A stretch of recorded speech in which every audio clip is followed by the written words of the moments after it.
Good morning, everybody. Welcome back to the class. This is CA Radhika Dua, and I am here for your session. We will be together doing ABFM Module B. We will try our best to just finish it right here so that you can continue with your other modules as well. But just in case you have to go to the bank and you are unable to watch the full session, what you can do is you can watch the recorded class. I If you can stay in the live session, that is great. But if you want to go ahead and go to the bank, and I can understand that it is a working day, so the last portion, maybe about half an hour or an hour, that you can watch the recording about it. Okay. So good morning, Sir Sharad sir. Good morning, everybody. I hope I hope you all are preparing well for the exam. We were already done with module C. Now we are starting with module B. We'll just wait for a couple more minutes so that everybody can join in. After that, we'll start with the session.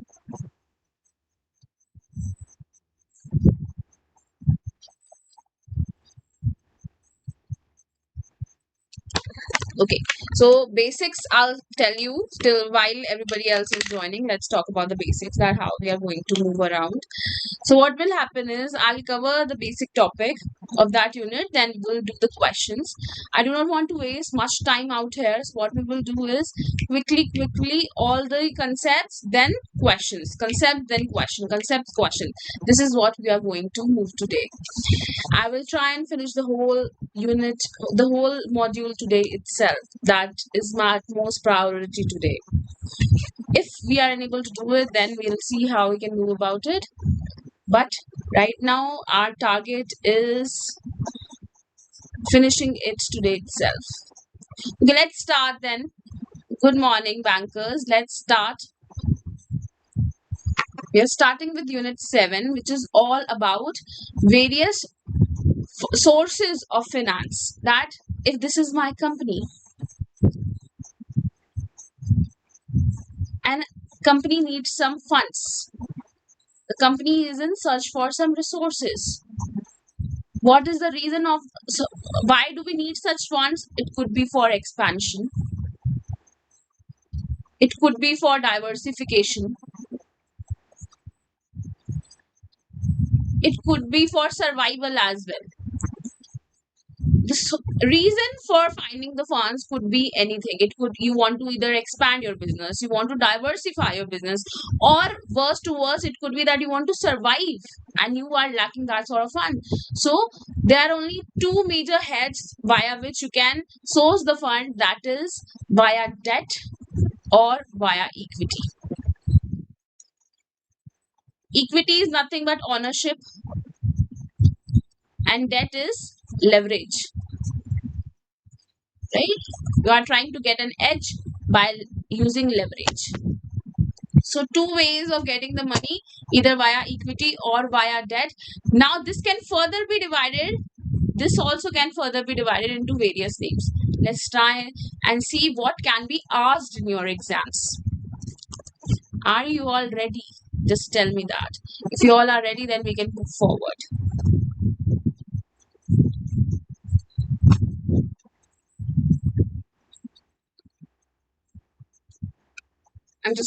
Let's make this session an interactive session so that both of us are talking. It is not just me. All of us have to interact for a better understanding, right? Okay. Let's start then. The source of finance and the financial strategies that you can use are equity, preference shares, debentures, bank loan, retained earnings, venture capital, and lease financing. To understand this, first let's come to the balance sheet. For the balance sheet, I know the left hand side has capital and liabilities, and the right side has assets. Now, the capital has equity or preference shares. Liabilities will include your debentures, your bank loans, any lease financing that you are taking place, any sort of venture capital loan or funding that you have taken will come here, and retained earnings. One important thing that is in the capital itself, that is the retained earnings. That whatever the company is earning, a part of it will distribute as dividends, and a part of it will retain. This basic, that is known as retained earnings. Now, long-term sources are equity share capital. See, for equity, for understanding, and come here, let's talk about the EBIT statement. If you have EBIT, that is earnings before interest taxes, I have paid all other expenses, direct, indirect, every sort of expense has been taken care of. Now, I have to give interest. It is a fixed obligation. Irrespective if my EBIT is positive or negative, I have to give this I have to take care of the It is a fixed obligation. You have to pay it either. See, if you have bought a car and you have financed it, no matter what, whether you have the money or not, you have to pay the EMI. If you will not pay the EMI, the bank will send the recovery agent and they will take your car away, right? That is how it works. So irrespective, you have money or you do not have money, you are earning, you are in profit or you are in loss, it really doesn't matter. You have to pay the you have to pay the interest. And this interest could be for debentures, this interest could be for bank loan, right? Could be for any other source of debt. Then you are left with EBT.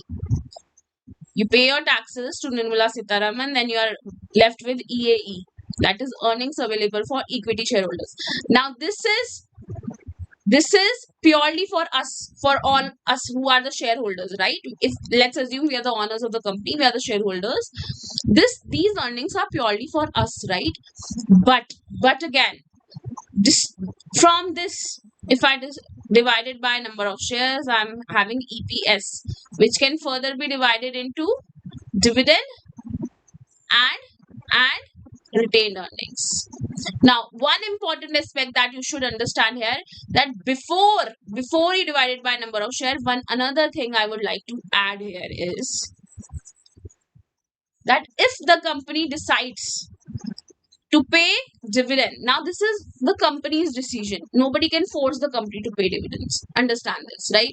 If the company decides that okay, we will distribute dividends, then the first dividend is to be distributed to, the first preference will be given to whom? To preference shareholders. Now understand this, yes, we have to give them a fixed amount, that is for sure. We have to give them a fixed amount because it has a quality of both equity and debt. But I will give them the dividend only and only if I decide that I want to give the dividend. But the catch is, if the company decides to pay out the dividend, then first preference will be given to whom? The first preference will be given to preference shareholders. Now, whatever is left with is EAE, equity, earnings available for equity. From here, I can distribute my dividends to equity shareholders. Now, there is no fixed obligation for paying this, right? It is my permanent capital. I do not have to pay back this money. Now, whatever I have issued my cap. Now, let's assume this is the company wants to expand. What they have done is they have come with IPO or FPO in the market, right? Now, this money, when people will invest in my IPO, the company will get the money. Let's say I raised IPO and from that I was able to accumulate 12 CR. Do I ever have to pay them back? No.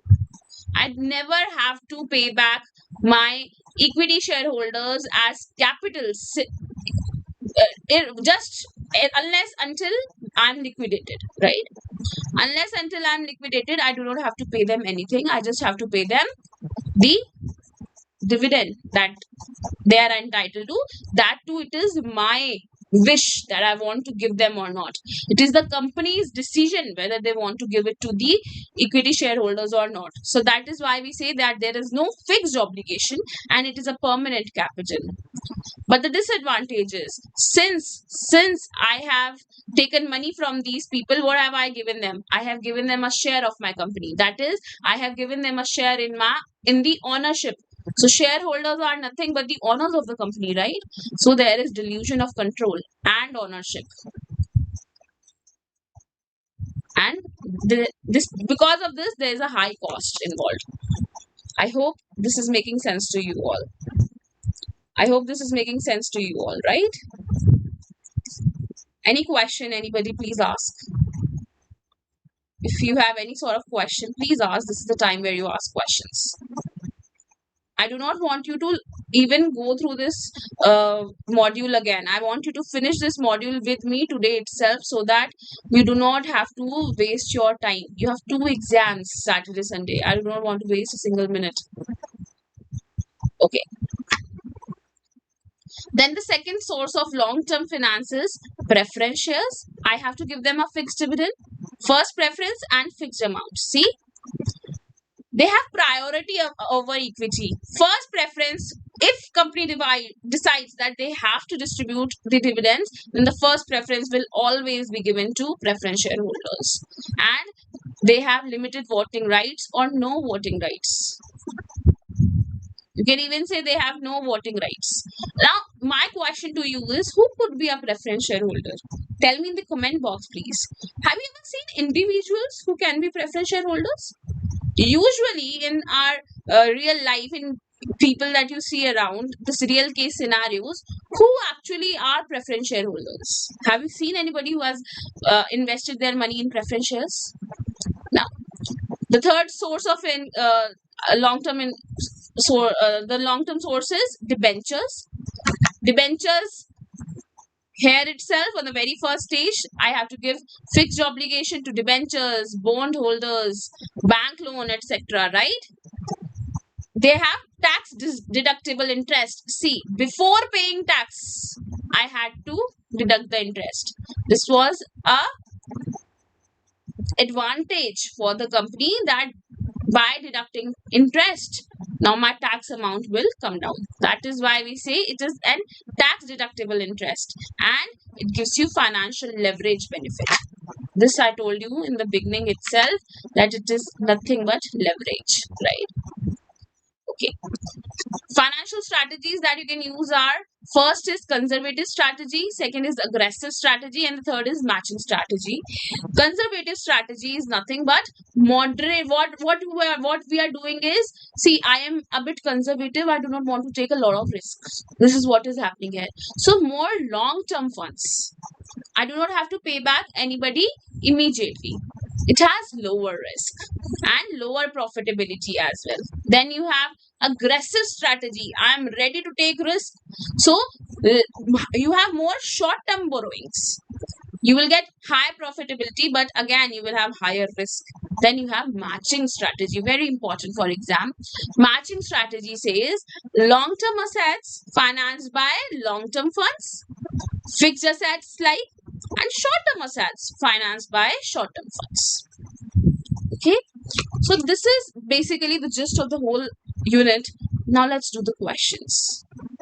I hope you all are ready. I want answers from you in the chat box. I want good answers. Same, the game will play KBB, Kaun Banega Banker, and people who will give me the first answer will win that particular question. This is the time, test yourself, okay? Question number 1. A manufacturing company, JCB Components Limited, is planning a major expansion project. See, there is expansion involved. The promoters initially contributed equity capital. Okay, initially I have equity, but later opted for a mix of long-term debt and bridge finance due to delays in term loan distribution. Okay, the company maintains a debt equity ratio close to industry norms. Okay, the debt equity ratio they have maintained close to the industry norms and frequently revises its working capital limits based on operational cycle. Over time, JCP also raised additional equity. Okay, once the first time they raised the money was IPO. Now additional they are raising is FPO from the public, leading to dilution of promoter holding. So now, since they have introduced the public, now it is a dilution in the controlling part. The company has a good credit rating, enabling it to borrow at relatively lower interest rates. Okay. However, it has also explored unsecured debentures and preference shares to diversify its funding mix. The management is currently reviewing its financial strategy to balance cost, control liquidity, and risk. Consider the following statements regarding finance and equity capital. Bridge finance is a permanent source of funding used to replace long term borrowings. Do you think this is correct? Do you think this is correct? I want to see answers. No, it is not correct. Bridge finance is nothing but a temporary source of funding. If there is a gap until, see, let's say I have issued my debentures or bonds, but it is taking some time to get that money to my account because of various norms, various procedures that are to be followed. But in the meanwhile, I need money. Operations have to be taken care of. So what will I do? So there is a gap between actual receiving of money and just the allotment of share. There is a gap, right? There is a gap between gap until I receive my long fixed term funds, right? Okay, the paperwork is in place, maybe I've issued them, but I have not received the money yet. But I have, the whole process takes time. We all know IPO takes time, we know debentures takes time, bonds take time, so there is a time involved in it, right? Because of statutory provisions. But in the meanwhile, the operations have to take place, so I need some financing just for a short duration of time. This is known as bridge financing. This is not permanent, it is just temporary. It is just temporary, so one is incorrect. Now, second, a higher equity base generally enhances the confidence of a lender in a company. If I have higher equity, I have a lot of equity, now the lender will be more comfortable giving me money. The confidence of lenders in the company will enhance, it will increase. Yes, correct. So point number 2 is correct. Point number 3, working capital requirement. Whatever money I need for my day-to-day activity is influenced by the length and efficiency of operating cycle. Do you think this is correct? Yes. The working capital is influenced the most by my operating cycle. The money that I require for my operations. Working capital is directly linked to that. So yes, this is also correct. Statement number 4. Statement number 4 says that interest on borrowed fund increases taxable income. Come here. Look at this. Do you think interest will increase the taxable income or it will decrease the taxable income? It will decrease the taxable income. So this is wrong. Equity shareholders have residual right over assets in case of liquidation. Yes. Do you think this is correct? In the case of liquidation, first I have to give back whom? In the case of liquidation, I have to first give back my debt, secure debts. Then equity will have, whatever is left will go to equity. Whatever is left will go to equity. So residual rights. Yes, this is correct. Clear finance instruments typically carry low cost due to absence of collateral risk. This is wrong.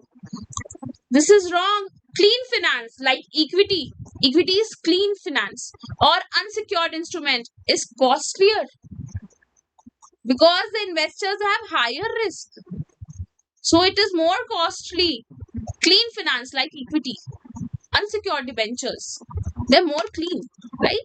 So this is wrong. Increasing equity capital may lead to dilution of ownership and control. Absolutely right. So only 1 and 4 and 6 are not correct. Wherever you are seeing 1, 4 or 6, get rid of it. So B is the correct answer. B is the correct answer. How many of you were able to get the answer correct? Very good, Albin sir. Very good, Sharad sir. So the fastest finger first is Albin sir. Albin sir, I'm giving you this money, 1 lakh rupees to your account. Okay, next. So B is the correct answer. Next question. A manufacturing company has reported consistent profits over past 5 years. Instead of distributing a large portion of its earning as dividend, the company has been retaining profits. So from EAE, instead of giving large dividends, they have tried to retain the earnings. This is low and this is high. Okay. The management frequently uses these retained earnings to finance expansion projects and working capital needs. So this money is also of equity, right? This money belongs to equity shareholders only. We have just retained it in the company so that we can further expand our business. Okay. Recently, minority shareholders have raised concerns about reduced dividend payments and lack of rigorous evaluation of internally funded projects. See, understand one thing. If I am the owner, if I am the equity shareholder, I am the owner. That is why I have been given voting rights, that you take decisions, right? Now, either I give you money today or I retain it for future. The money belongs to you anyhow. You are understanding this point, right? Now, which of the following statements regarding internal accruals is or are correct? Internal accruals include profit after tax, non-cash charges like provisions and depreciation. Do you think this is correct? See, yes. What is internal accrual? That internally there is a lot of accrual happening. That even though you have earned the money, but it has not been received in actual. There has not been a cash transaction actually, right? That those are accruals that you've earned it, understand, but it has not been distributed, right? So internal accruals, they have cash profits, they have PAT, that is profit after taxes, they have non-cash charges like provision, depreciation, etc. So yes, correct. Statement number 1 is right, that internal accruals include PAT, non-cash charges like provisions and depreciation. So statement number 1 is correct. Statement number 2. Depreciation forms part of internal accruals but can be directly used for declaring dividend. Is it possible? Depreciation, can you distribute money out of depreciation which is non-cash in nature itself? Dividends can be declared only and only out of actual reserves, actual transactions, free reserves basically. So not. This statement is incorrect. Internal accruals do not dilute ownership or affect control of existing shareholders. Correct. Internally we are generating this, so we are not diluting any sort of ownership. Excessive reliance on retained earnings may lead to suboptimal investment decision due to lack of external scrutiny. If I am dependent just on retained earnings and nothing else, so what I am doing is I am becoming less stringent project evaluation. I'm not involving the third party to evaluate other options that I have with me. So this is also correct. This is also correct. Statement number 5. Statutory reserves created out of profit can always be freely used as general reserves without any restrictions. Wrong. 100% wrong. Statutory reserves like redemption reserve, dividend equalization reserve, they are subject to conditions. They cannot be freely used for unless specific requirements are met. You cannot use them very freely. There are conditions involved for statutory reserves. That is why they are statutory. That is why the statute has told you to create them, right? So this is wrong. So 2 and 5 are incorrect. Wherever you are seeing 2 or 5, get rid of it. 1 is correct, 3 is correct, 4 is correct. So C is the correct answer. And the first person who has given me the Alvin sir, your answer is not correct now. C is the correct answer. C is the correct answer, everybody. People over YouTube, I need your answers, please. In the chat box, tell me what is the correct answer. Alvin sir, I'll have to deduct your 1 lakh rupees now. So next. A company is planning to raise long-term funds for a large infra project. Instead of issuing additional equity, the management decides to issue cumulative redeemable preference shares. Now understand what are cumulative redeemable preference shares. Preference shares are of two kinds. Either they are cumulative or non-cumulative. Cumulative means that this year I could not announce dividend because of XYZ reasons. So let's say I had raised 10% preference shares. 10% is their fixed coupon rate, right? I'm saying we were unable to announce dividend this year. Next year, I announced that okay, we will distribute the dividend. So, who will get the first preference? These 10% preference shares will get the preference, right? But how much coupon rate will they get now? They will get 10 for this year plus 10 for previous year. So, they are actually getting 20%. This is cumulative, and non-cumulative, that you will get it only in one and only if the dividend is announced for everybody. Otherwise, you will not get it. Okay. And they have also issued cumulative redeemable preference shares through private placements only. The CFO highlights that this decision will help maintain control. Yes, this is right. Since no more delusion is there, so there will be control.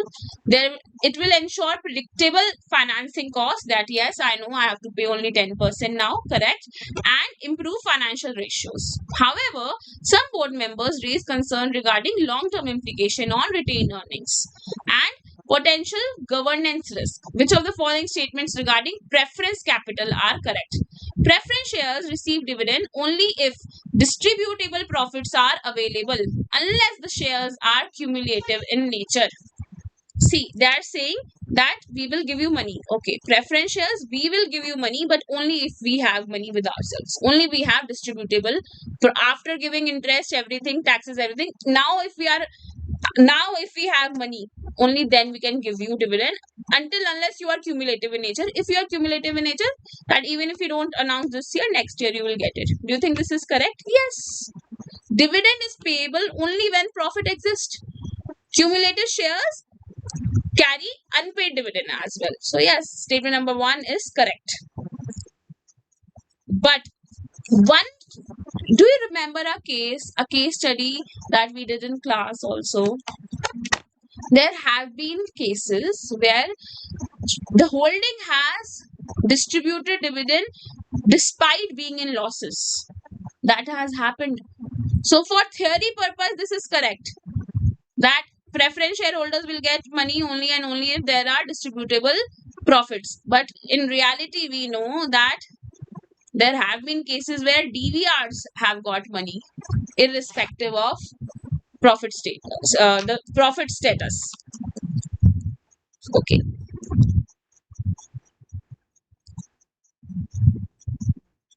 Okay, Sharad sir is saying for this answer that D is the correct answer. Let's see, Sharad sir, if you're right or not.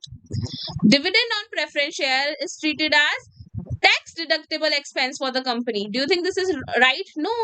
EBIT statement. Only I for debt is deductible for taxes. After that, this is earning after tax. From here, you give preference dividend, right? So after taxes, any dividend is not giving you any sort of benefit of tax. So this is incorrect. Now next, preference shares must be redeemed within a specific period as per Companies Act, except in certain special cases like banking instrument. 100% correct. Then if my preference shares were 5-year redeemable period was there, so I have to redeem them for 5 years, within 5 years, or exactly after 5 years. But except for certain cases like banking instruments, they can have another life. Okay. Preference share always enjoy full voting right. No. They can have a limited voting right or no voting rights. So this is wrong. Issue of preference shares can help a company improve its debt equity ratio as they are considered part of net worth. Correct. This is correct. So 2 and 4 were not correct. So D is the correct answer. 100% correct, Sharad sir. Sharad sir getting 1 lakh rupees. Very good. In the league. Albin sir, very good. Correct answer. Next question. People over YouTube also, I would require answers from you. Next question. A manufacturing company is planning to expand its operations by setting up a new plant. It approaches a financial instrument by a term loan of 120 crore. Okay, Ji. Lender conducts a detailed appraisal and sanctions the loan with a replacement period of 8 years, including 2-year moratorium for principal repayment. Okay. The loan carries a fixed interest rate payable quarterly. The agreement includes several covenants such as maintaining a specific debt equity ratio. That means you cannot take further debt. Restrictions on dividend payouts, requirement of lender approval for expansion into new business line, and pledge of promoter shares as collateral. Okay, a lot of conditions they have given you. The company also imports machinery for which a portion of the loan is disbursed in foreign currency. After 3 years, due to temporary liquidity issues, the company struggles to service its working capital limits, leading the bank to restructure part of the outstanding dues into working capital term loan, WCTL. Okay. Which of the following statements regarding term loan? Term loan. Now the loans can also be divided into working capital loan or fixed asset loans, right? So working capital loans known as WCTL, specifically for working capital. Which of the following are true regarding the term loans? We are talking about specific general term loans. Okay. Term loans are generally cheaper than equity financing because interest payments are tax deductible, unlike the dividends. Do you think term loans will become cheaper for the company since we will get a tax benefit? Yes, correct. Always remember, for answering such questions, always remember your EBIT statement. That before paying taxes, what was deductible? So yes, correct. In a moratorium period, both principal and interest payments are mandatory, deferred, unless otherwise agreed. That both principal plus interest is deferred. Do you think this is correct? No. The moratorium applies only and only to principal. That okay, there can be a deferment in the repayment of principal portion, not the interest portion. See, the basic earning of bank is interest. It will never tell you to stop giving them interest. Interest is usually payable unless specifically agreed. Unless there was a special agreement, yes, we will not pay interest as well. Generally, the moratorium applies only and only to principal repayment portion. So this is incorrect. Foreign currency term loans eliminate exchange rate risk for borrower due to lower international interest rate. Wrong. For foreign currency the foreign currency loans, the major risk is exchange rate, right?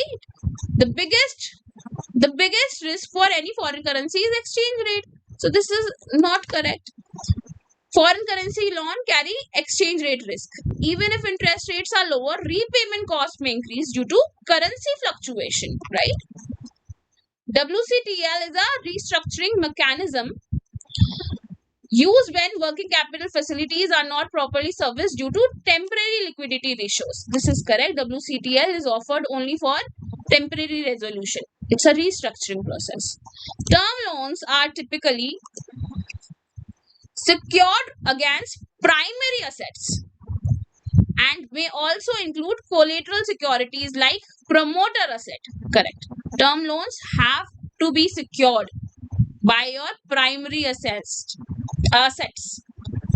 Sixth, conversion of term loan into equity is always a pre-planned feature and cannot occur due to financial distress. Cannot occur. Wrong. It is just the opposite of what they said. It is never pre-planned. It is usually done for financial distress conversions. Restructuring convents imposed by lenders may influence managerial decisions, but do not necessarily dilute ownership. Correct. The lenders do not have any ownership, so why will there be a dilution of ownership, right? So 2, 3 and 6 are incorrect. So answer number C, option number C is correct. Option C is correct option. This was a good question. I would keep this question into up for revision. Okay, so keep this question for revision, everybody. C is the correct answer for this. Any doubt? Very good, Deepthi ma'am. Shabash. Okay. Next question. A manufacturing company is planning to raise 300 CR for expansion. Instead of opting for bank loan, it decides to issue a mix of secured and convertible debentures to institutions and retail investors. The company includes features such as early redemption and conversion clause in its offer document. So they are saying that okay, you take convertible debentures, either you can redeem them early or you can convert them. Both the things are there in the offer document. After issuance, the company faces constraints in modifying terms despite change in market condition. Additionally, compliance requirement and investor management create administrative complexity. Consider the following statements regarding debentures and identify the correct set of statements. Debentures may or may not create a charge on the assets of the company depending on their structure. How do you create a charge? Either you are secured or you are unsecured. If the debentures have a backing by the asset, then they are secured. They can create a charge. And if they are not secured, then if they are unsecured debentures, then the charge is not there. So yes, this is correct. Yes, this is correct. Debentures may or may not create a charge on the assets because you backed up the debenture by an asset. Debenture holders are always entitled to voting rights, irrespective of the type of debenture issued. Incorrect.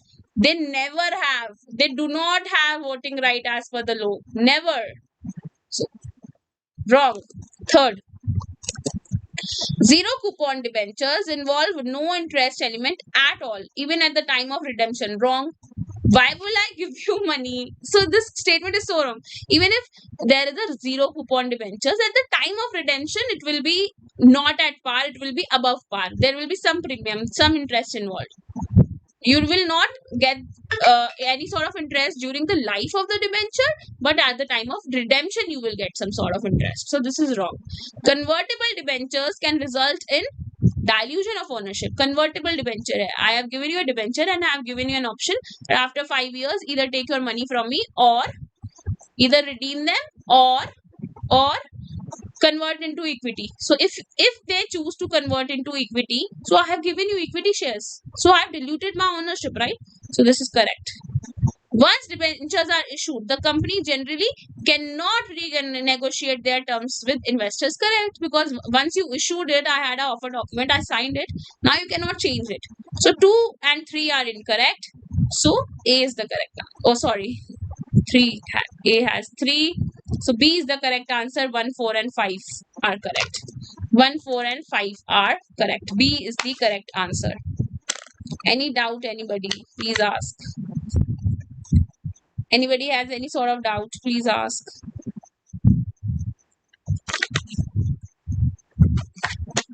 B is the correct answer. Next question. A fast-growing Indian fintech startup is exploring multiple funding avenues to scale its operations. Due to regulatory constraints in traditional banking, it evaluates alternative financing options such as venture capital. Okay, people who will give money for your business but also have a part in your equity and will have a controlling interest. Private equity and foreign investments. The management is particularly concerned about regulatory compliance under various laws governing financial transactions, including FEMA and SEBI regulations. At the same time, the company is considering raising funds through foreign investors and structuring its capital in the way that optimizes both control and long-term growth. Which of the following statements are correct? Private equity investments are typically characterized by long-term capital appreciation rather than regular income returns. What do you think? Are private equity long-term investments or income returns are more, regular incomes are there. See, it is equity. How can you have regular income? There is no fixed obligation. It is more of a patient capital. Private equity is often called as patient capital. We are patient about the money that we have given you. So, one is correct. Two, under automatic route of FDI, foreign direct investments, prior approval for Government of India is mandatory before the investment. Wrong. Wrong. No prior approval is required for FDIs. Okay, neither from the government nor from RBI nor from CT. Nobody. You do not want it from anybody. Okay. Optionally convertible preference shares issued to foreign investors are treated as equity under FEMA. No, no, wrong. They are optionally convertible. They are treated as debt only. Once you will convert, then you will be equity. It's a compound instrument, right? It's a CI. So it will fall under ECB guidelines, right? It will be under ECB guidelines only. Leverage buyouts involve acquisition of a company primarily using borrowed fund. Yes, leverage is basically borrowed fund. Investments by FI in small scale industry is completely prohibited by Indian FDI policy. Wrong. We encourage our small businesses. So this is wrong. Statement number 5 is wrong. It is allowed subject, there are certain conditions, like typically you will have 24% capped. The investment is capped at 24%. That is it. So this is wrong. So 2 is wrong, 3 is wrong, and 5 is wrong. 2 wrong, 3 wrong, 5 wrong. So 1 and 4 are correct. A is the correct answer. A is the correct answer. I'm not getting answers from you all. Please type your answers in the chat box. I would really appreciate it. Okay, next.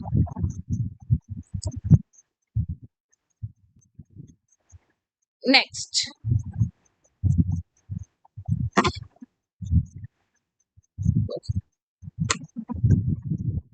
Okay, see, the question was which of the following statements are not correct. So D is the correct answer. 2, 3, and 5 are not correct. So D is the correct answer. Which of the following is not correct? So that is all about the first unit of this module. We are done with this unit. Let's start with another unit now. So let's take a quick 2-minute break out here. 2-3 minutes. Let's take a break and then we'll start with the next unit.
Okay, let's start again.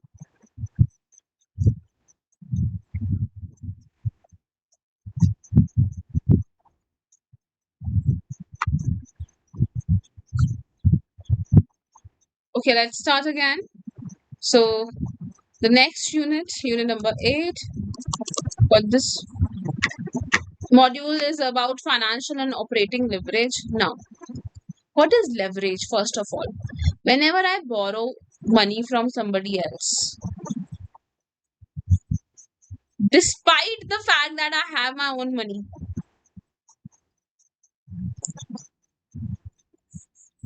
I had my own money. I had money from multiple options. I could have raised equity. I had retained earnings with me. I had cash reserves with me. I had equity. But despite that fact, I borrowed some money in order to utilize this money in a better way. In order to utilize this money, my own money, in a better, efficient way,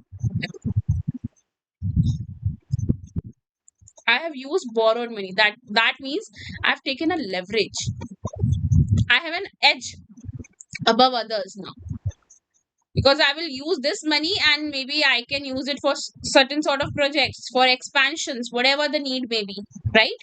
And I can use my own money for in better efficient ways. This is known as leverage. Okay, it is very important numerical chapter for all of us. First of all, first measure we have is operating leverage. It is a measure effect of fixed operating cost. Whenever you will have a fixed operating cost, you have to measure that. Then you have to calculate operating leverage. So degree of operating leverage is what is your contribution divided by EBIT. And how do I find contribution? Now, for your all ABFM, understand this. Today I will give you one mantra and you should understand this. Take it with you wherever you go, and each and every question that you will solve, it will be so easy. These are my sales. I have to deduct variable cost from it, but that this cost was as per the units. If you increase the units, this cost will go up. What are you left with? You are left with contribution. If you subtract the fixed cost also from it, you are left with profits. You are left with profits. So, in reality, this is very important. The variable cost is the actual cost that the business is bearing. Fixed cost is always 99% times we consider the fixed cost as our sunk cost. We consider our fixed cost as our sunk cost. So that is why we don't take it into much relevance. So contribution is calculated by subtracting variable cost from the sales, because this is giving you the actual business idea from your core business, right? That my core business, this was my sales and this was the expense that was taken care of for doing these sales. For applying sales, I had to take care of these expenses, right? So that is why I did sales minus variable cost, and I was left with contribution. That is why degree of operating leverage for operations. For operations, this is the contribution divided by earnings before interest and taxes. So this is purely core business. Contribution is what? Nothing but core business, right? Because sales is my core business and EBIT has taken care of all other expenses. So how much am I getting from my core business as compared to earnings left after taking care of all other expenses apart from external parties? What is EBIT? Earnings before interest and taxes is telling you take care of all the expenses. Just external parties are not taken care of, right?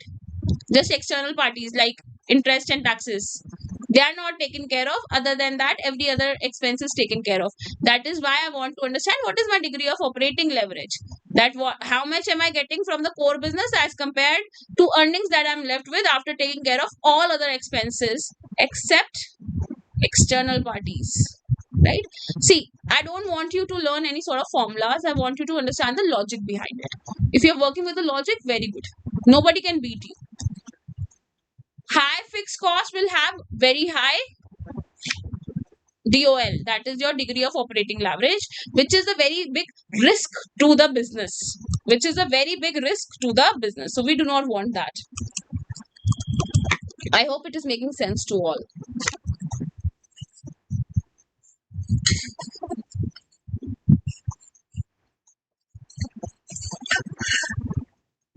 Okay, moving ahead.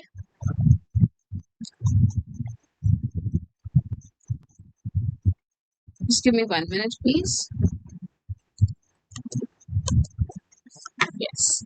Then I have financial leverage, that is EBIT divided by EBT. Same, what is my impact of debt financing? That if I have taken a debt, then what impact it is bringing? So it is EBIT divided by EBT.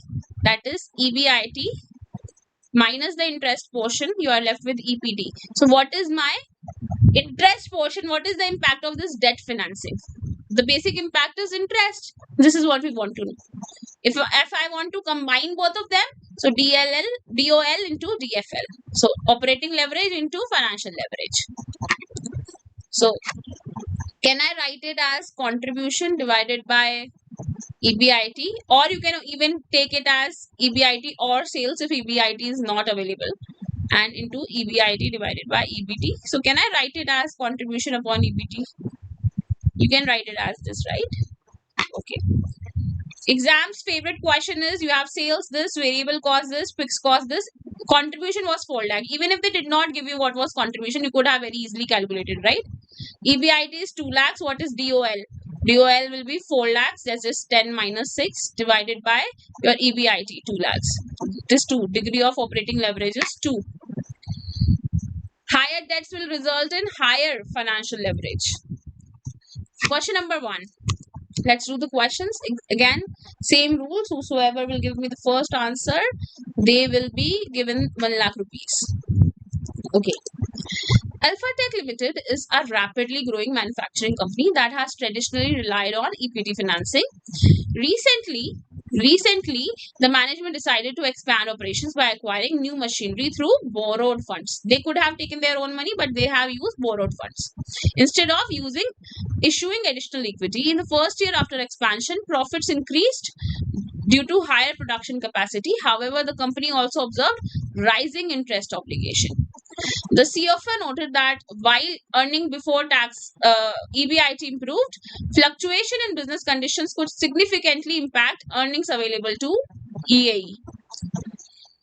The board is now evaluating different measures of financing leverage and debating whether further borrowing would be beneficial or risky. Financial leverage aims at increasing EPS by borrowed funds instead of additional equity. Do you think this is correct? Are we increasing EPS using financial leverage? Are we increasing our EPS using financial leverage? Yes, 100% correct. I can prove this to you. Come to this. These are two business models. One model has equity plus debt, and the other model has just equity. EBIT will be same for both. Let's say 10 lakh, 10 lakh. First case, the I, let's say, is 1 lakh. And in second case, there is no I. That is, there is no debt involved. There is no borrowed fund. So you are left with 9 lakhs, and here you are left with 10 lakhs. So the taxes that you will pay are for 9 lakhs, and here the taxes that you will pay will be on 10 lakhs. Let's assume that the taxes you paid for 9 lakhs was 1 lakh rupees, and for 10 lakhs was 1.5 lakh rupees. You are left with 8 lakhs and 8.5 lakh rupees divided by number of shares. Here the number of shares will be lower, and in this case the number of shares will be higher. Let's say the number of shares here are 80 maybe, and here the number of shares are 100. Now tell me which will have higher EPS. This case will have higher EPS. This case will have lower EPS, right? So yes, financial leverage aims at increasing EPS. The major aim of financial leverage is to increase EPS. An increase in debt always guarantee an increase in EPS irrespective of cost of borrowing. Do you think this is correct? That it is going to always increase? No. It will increase only if cost of debt is less than cost of equity, right? If cost of debt is more than cost of equity, then it is of no use for us. Debt equity ratio is one of the commonly used measure to assess leverage. Yes, correct. What is my debt equity ratio as of now? Interest coverage ratio reflects the firm's ability to meet its interest obligation after operating profits. Yes, interest coverage ratio is actually telling you how much interest are you able to cover from your current profit. Equity multiplier used in DU point analysis is calculated as total equity divided by total asset. Wrong. Wrong. The formula is total assets. The equity multiplier is total assets divided by total equity. It's wrong. It's opposite. Total assets divided by total equity. So 5 and 2 are not correct. 5 and 2 are not correct. So A is the correct answer. A is the correct answer. I would need answers from you all in the chat box, please. Sharad sir, Ramesh sir, Pushpa Kumari ma'am, Saurabh sir, Devan sir. Please, it would be really, I would really appreciate it if you all are involved. Next question. JCP Limited is evaluating its capital structure strategy. The company has recently increased its reliance on debt to boost returns to equity shareholders. Okay, they are trying to increase their EPS. The finance manager observes that even a slight decline in operating profit significantly impacts the earnings available to shareholders. Correct. Even if there is a less, even if the small change is there in operating profit, there will be high change for EPS. During internal discussion, it is also noted that the company is operating close to its financial break-even point. No profit, no loss. Break-even is no profit, no loss, right? And interest obligation remain constant irrespective of business performance. This I've already told you. Even if the EBIT is positive or negative, you have to pay I. Which of the following statements regarding DFL are correct? DFL measures the sensitivity of EPS to changes in EBIT. Correct. Correct. By finding out that how much my EPS will change if there is a slight change in my EBIT. Correct. DFL will tell you that how much your EPS is sensitive to your EBIT because of fixed cost. Because EBIT minus I will give you EBT, right? So which will impact your EPS. So this is correct. Second, when EBT is 0, DFL becomes indeterminate or undefined. Correct. Because if you divide, the formula is EBIT divided by EBT. You divide your EBIT divided by 0. The answer is indefinite. Correct. A higher proportion of fixed interest in capital structure increases the financial risk and magnifies the change in EPS. Correct. If there's a lot of fixed interest, it will have a lot of financial risk. And because I have to pay the interest payment no matter what, even if you have no earnings, you have to pay the interest, right? And it will magnify the changes in EPS. Correct. DFL will always be positive as long as EBIT is positive, regardless of level of interest expense. Wrong. If EBIT is 10 lakhs and interest payment is 11 lakhs, do you think the DFL will be positive? No, it will be negative. When a firm operates below the financial break-even point, that is, we are in losses, DFL becomes negative due to negative EBT. Do you think this is correct? Yes. Yes. So only 4 was incorrect. So C is the correct answer. C is the correct answer. Any doubt, anybody out here? These are good questions and I would say free marks. These are so easy to calculate. Just apply your brain basic logics and you will get answers. Any doubt, anybody, please ask. Very simple questions, free marks for all of us. I hope it is making sense to all. Okay, moving ahead, next question. company has provided the following data. Sales are this much. Variable cost is 60% of sales. So 12 lakhs into 60%. How much is it? All of you cannot sit in my class without calculators, please.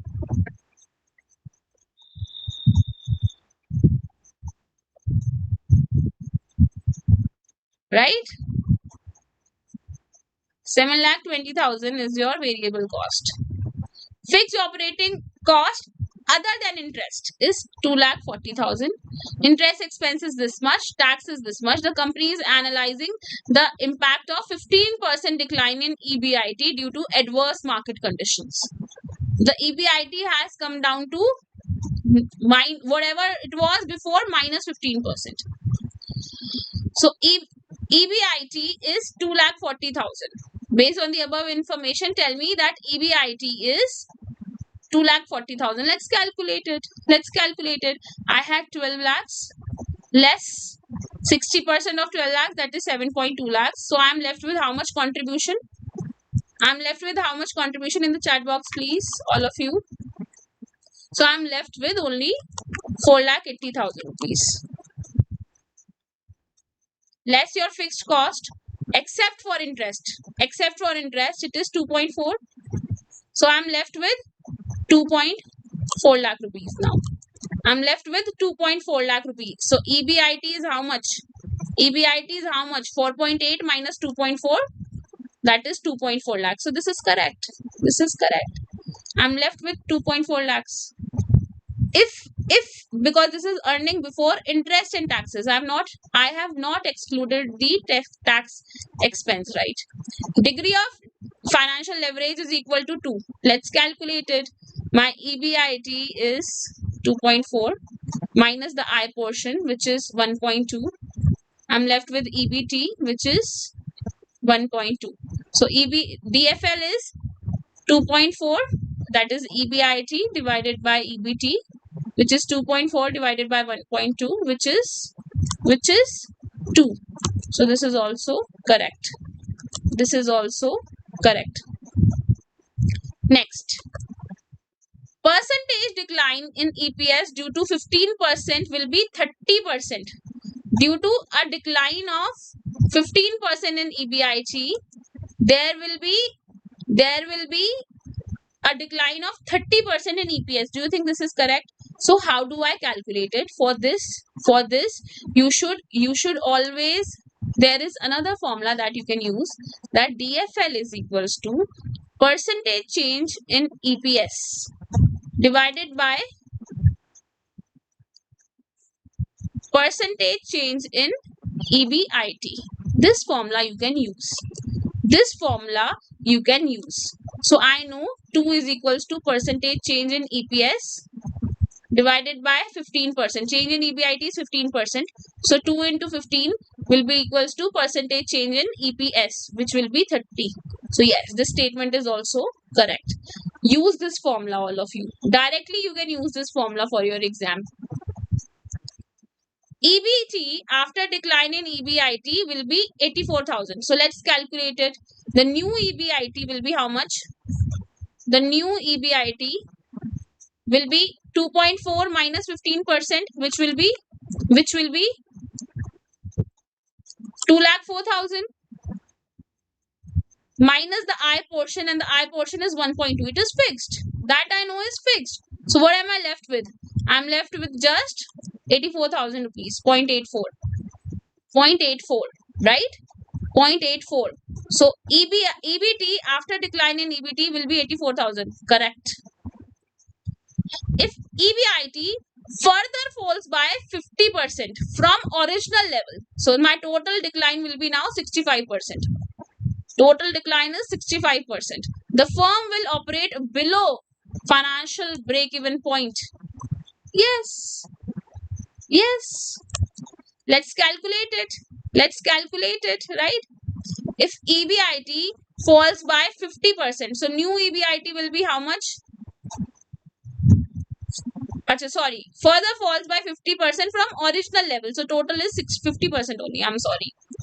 So this is for point number 4, and point number 5 will be From original level, 50% is to be reduced. So new EBIT will be how much? 1.2. And what is your interest? 1.2. So it is 0. So it is not falling below break even. It is not falling below break even. It is at break even because it is 0. The statement number 5 is incorrect. It is incorrect. So 1, 2, 3, 4 are correct. 1, 2, 3, 4 are correct, but 5 is incorrect. Okay. We are at break even. EBT will be at break even.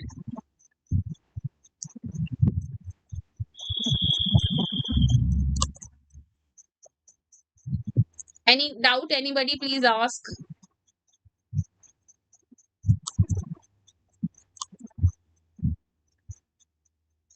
Any doubt, anybody, please ask.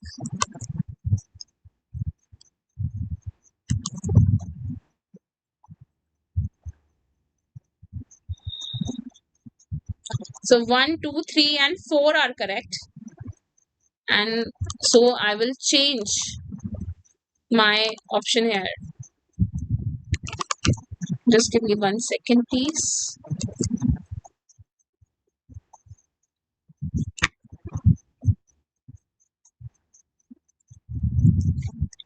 2, 3 and 4. So B is the correct answer once I've changed it. So B should be your correct answer. 1, 2, 3 and 4 are correct. So A is correct, B is correct, C is correct, third is correct, fourth is also correct, but fifth is incorrect. EBT will be at break even. Okay. Any doubt, anybody, please ask.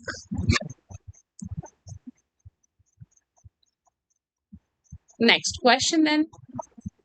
There are no doubts, and I'll move to the next question. A manufacturing company operates in a capital intensive industry with significant fixed costs due to heavy investments in plant and machinery.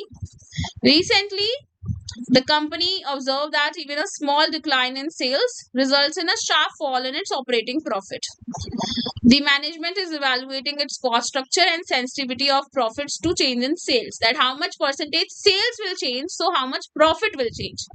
See, when I'm talking about EPS and EBIT, this relationship is given by financial leverage. But when we are talking about sales and profits, because it is contribution divided by EBIT, we are talking about operating leverage. Right? I hope this is making sense. EPS, EBIT for financial leverage. But sales and change in sale profits, that is contribution, we are talking about operating leverage. Consider the following questions.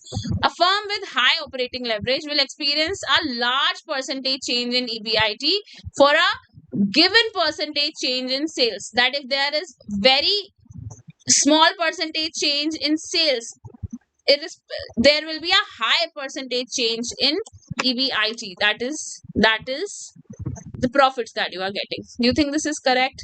Correct. High operating leverage always tells you that the sensitivity is high. If the degree of operating leverage is high, then sensitivity is also high. So even a small change in sales will create a big impact on EBIT. Right? Right? So this is correct. High operating leverage, high changes. Degree of operating leverage is calculated as contribution divided by EBIT. Correct. Formula is this only. Business with low fixed cost and high variable cost generally exhibit high operating leverage. No, this is just opposite. This is just opposite. Low fixed cost imply low operating leverage, not high. So this is wrong. Statement number 4. When fixed costs remain constant, any change in sales volume directly affects EBIT through contribution. Yes. If my fixed cost is same, any change in sales will result in a change in EBIT. A higher DOL indicates lower business risk due to stability in earnings. No. If there is high DOL, there is high risk involved, right? So this is wrong. So 3 and 5 are incorrect. So A is the correct answer. A is the correct answer. Any doubt, anybody, please ask. A is the correct answer. Next question. A multi-product manufacturing firm operates with a complex cost structure for the current year. The following information is available. Product X contributes 40% of total sales volume and product Y contributes 60%. Selling price per unit is 120 and 80. Variable cost is 70 and 50 respectively. And the fixed operating cost is 24 lakhs. This is for X and Y combined, right? During the year, the firm sold 50,000 units combined. Okay. In the first year, the management expects total sales volume to increase by 20%. Sales mix to change to 50-50. Okay, 50 for X and 50 for Y. Fixed cost to increase by 25%. Okay. Selling price and variable cost per unit remains unchanged. In the given context, degree of operating leverage is in the current year, for the year that we have given the information. It is minus 3.8. Let's calculate it. Just give me 1 minute, everybody. Just 1 minute and I'll be back.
Yes, I'm so sorry. My house help has been here. Yes, everybody, I'm back. My house help was there, so I had to go and take care of that. So, yes, back now. Moving ahead, let's do the question. It is a good question and it is including a lot of points that are there in this chapter. So if you're able to do this question, you will be able to achieve a lot of questions from here. That means a lot of concept is already covered. Okay, so let's calculate. We can very easily calculate. First, what is the total unit sales is 50,000. Let's take a new fresh page and then we can do it, right? Yeah. Total sales are 50,000 and I know 40% and it is divided into 40% and 60%, right? It is divided into 40% and 60%, right? Let's check. Yes, X and Y, 40 and 60. Where is my current page? 40% and 60%. So what is 40% of 50,000? What is 40% of 50,000?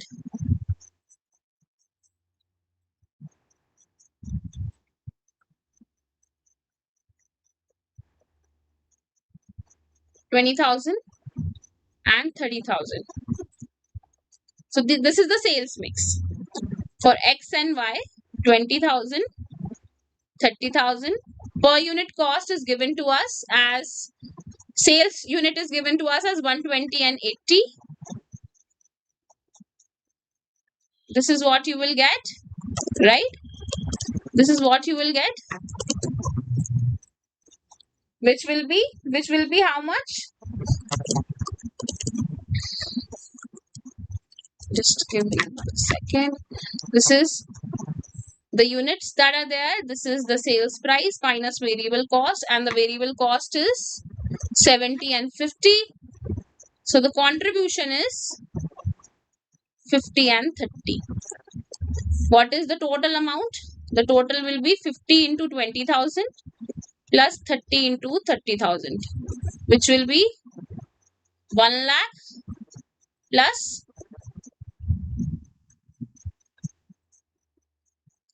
10 lakhs, 50,000 here, and it will be this, right? Right? 10 lakhs and 9 lakhs, 19 lakhs is your total profit. Total profit is total sales, total profit that you are getting before fixed cost is 19 lakhs minus fixed cost. Your fixed cost is 24 lakhs. So you have negative EBIT. You have negative EBIT of how much? 5 lakhs. Negative 5 lakhs is your EBIT, right? So your DOL will be 19 lakhs divided by minus 5 lakhs. Degree of operating leverage will be contribution divided by EBIT, which will be 19 lakhs divided by minus 5 lakhs, which is minus 3.8. So this is correct. So this is correct. So very easily you can also do like I am doing. The expected percentage increase in EBIT next year is more than 60%. Do you think this is correct? Because next year my sales are about to increase by 20%. So what will be my change in EBIT?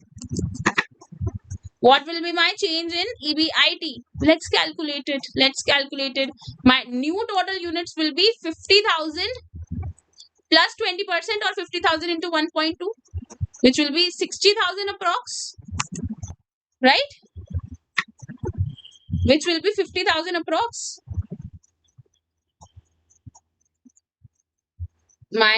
So I am deleting what I am doing because I have already given it in the answer. My new EBIT will be, my new sales will be 50,000 into 1.2, which will be 60,000, right? Any doubt till here? Please ask. If you have any doubt, please ask. Okay. Now, new mix will be 50-50. So that is 30,000 and 30,000. My new sale point will be same because sales point, the contribution will be same basically. The contribution will be same because there is no change in sales price and there is no change in variable cost, right? So it is 50 and 30. Contribution will be 50 and 30.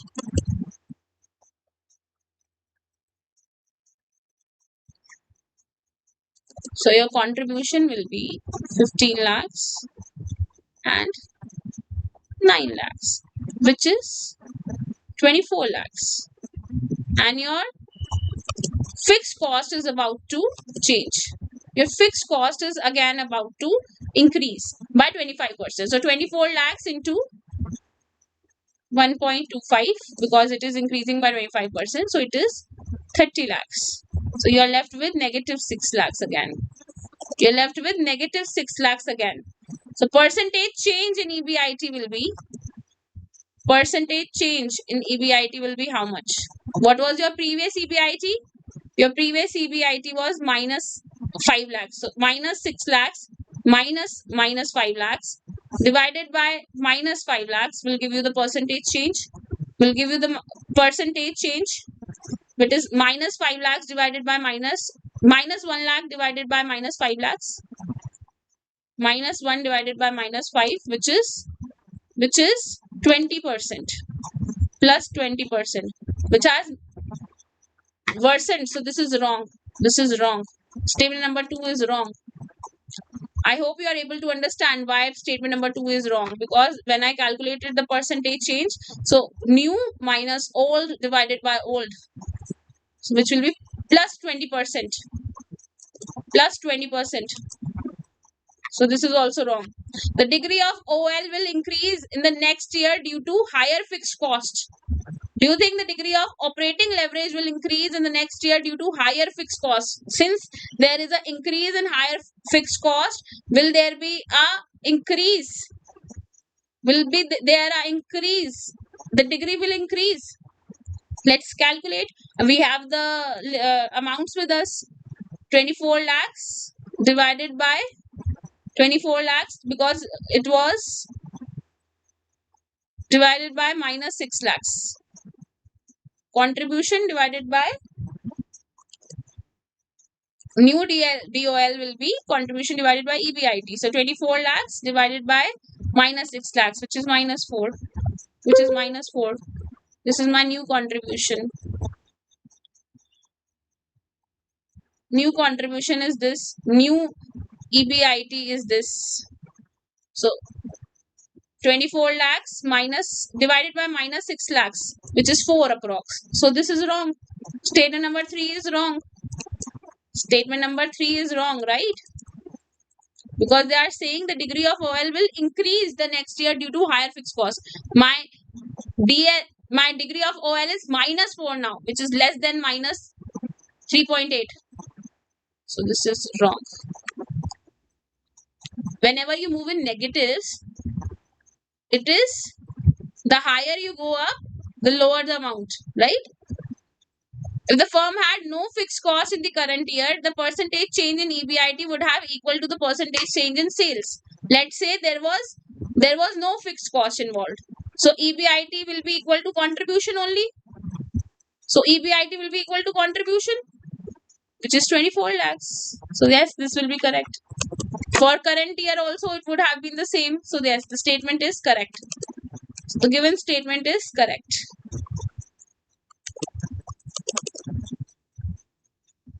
Okay. Last statement, the contribution margin ratio for the firm increases in the next year due to change in sales mix. Yes, this is also correct. We know that contribution has increased. Yes, the statement is correct. So the correct answer will be C. 1, 2 and 4 are correct.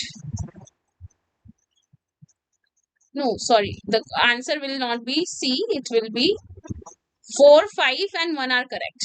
So D is the correct answer. 1, 4 and 5 are correct.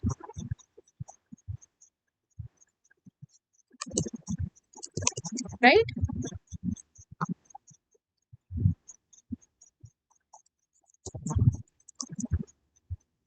Just let's check our answer again. Yes, the first answer is minus 3.8. The second answer is state number 2 is just state number 2 is incorrect. We know for sure. And state number 5, state number 3 incorrect because absolute DOL has increased. So this is wrong. And state number 6, this statement is correct because if there was no fixed cost. Okay, 5. Yes, correct. So yes, answer should be D. Very good. Kastuba ma'am, very good. Sorry.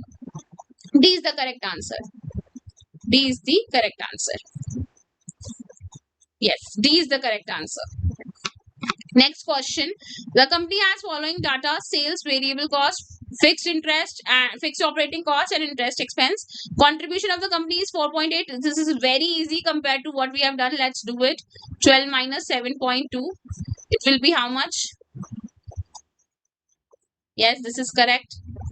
The EBIT of the company is 2.4. Let's calculate it. Minus fixed cost, which is 2.4. So we are left with 2.4 minus 60,000. So we are left with 1.8. 1.8 EBIT. Oh, sorry. This was 2.4 minus 2.4. It is 2.4. So this is also correct. This is also correct. This is fixed cost minus interest expense. So 2.4 is correct. 1.8 is correct. Degree of total leverage, that is financial leverage into operating leverage, is 2.67 times. Let's calculate it. For operating leverage, it will be contribution divided by EBIT. This is our EBIT. This is our EBT. So 4.8 divided by 2.4, which is 2, right? Which is 2.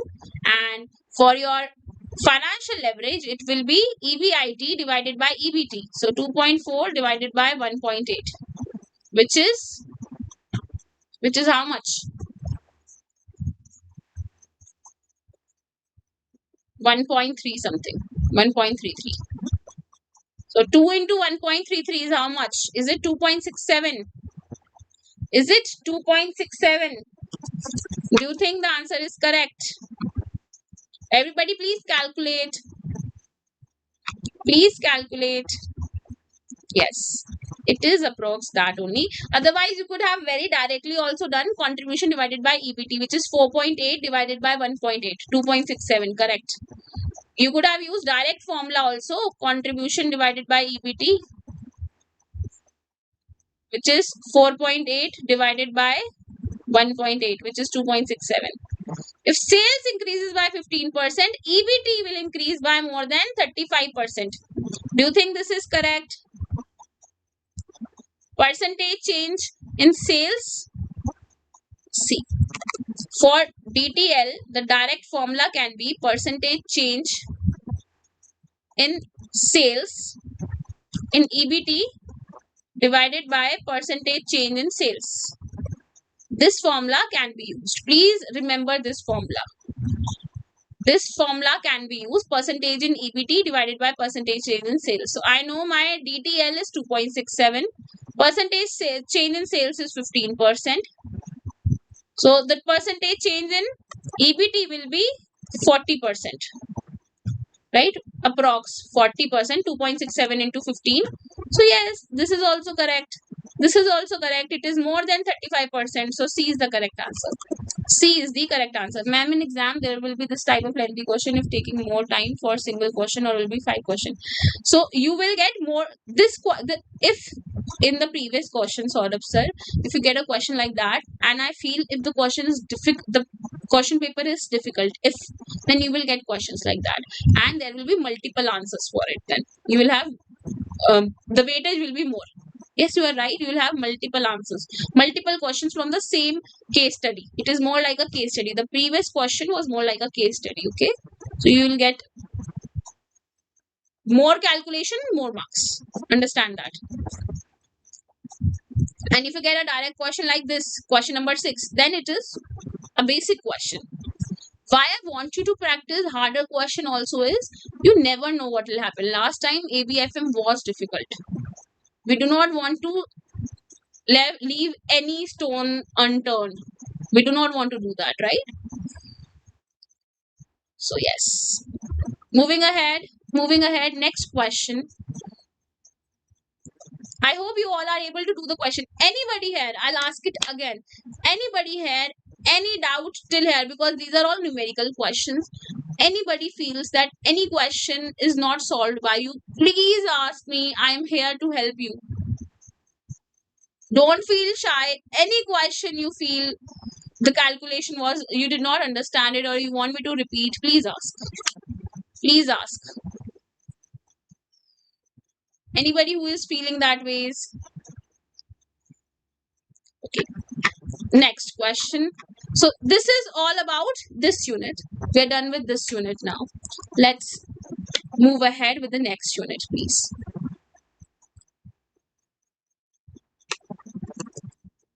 So this was all about this unit. I'm going to take you to the next unit now, but before that I would like to give you a break for 2-3 minutes. Go ahead, have some tea, drink something, have some water, come back, so that, because the next unit is very, very important. Go ahead, take a break.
Let's be back at 8:05. No worries.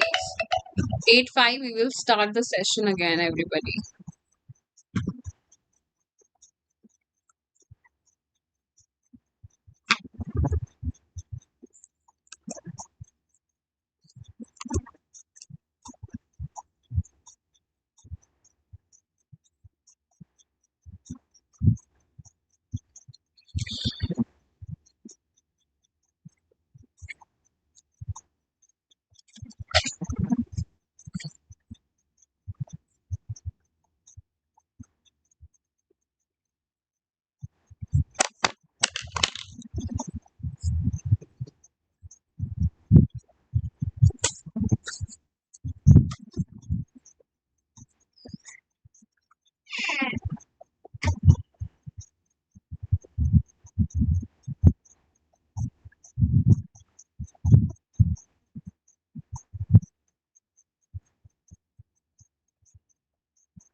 Okay, let's start. So the next unit that we have is very, very important. Please, everybody, give me your undivided attention now. It is most important unit for your exam. That is capital investment decision. It will take us some time to do this unit, so be patient, everybody. Capital investment decision involves evaluating long-term projects. So, for example, I want to open a new branch. There is some sort of new machinery that we want to purchase, which is essential for us. For maybe we are trying to expand our business, maybe, right? So these are very important aspects if you are involved in a decision which will have a long-term impact on your business and which requires a major contribution in the capital. It is covered here in this unit. You have to take investment decisions, especially capital investment decisions, which are crucial in nature. Now, pure formula based chapter.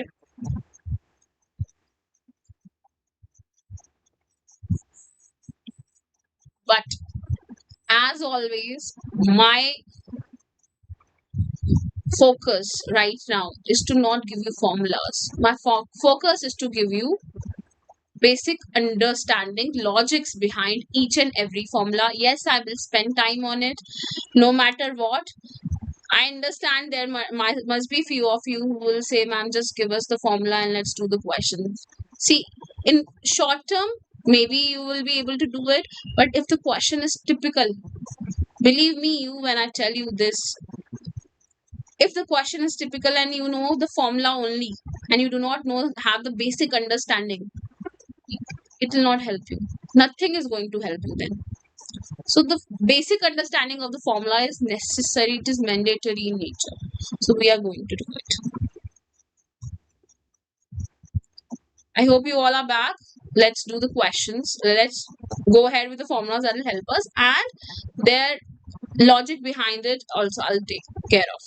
First we have various traditional methods and new methods. The first traditional method we have is payback period. That if I invest my money, how much time will I get whatever I have invested that I'll get back. See, let's say I have invested 10 lakh rupees.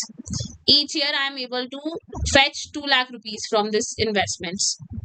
I have this is zero period. This is zero period. Okay, just give me 1 second. This is zero period and I know every year this project will give me 2 lakh rupees.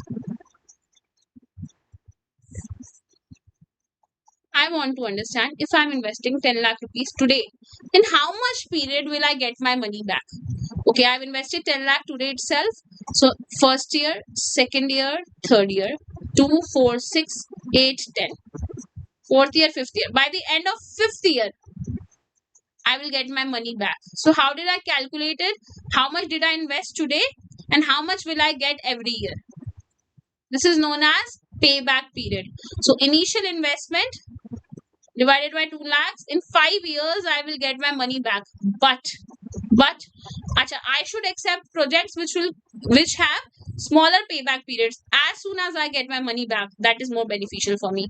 Anything beyond here is my pure profit. Anything beyond here is my pure profit. But did you know there is one thing that is missing from payback period?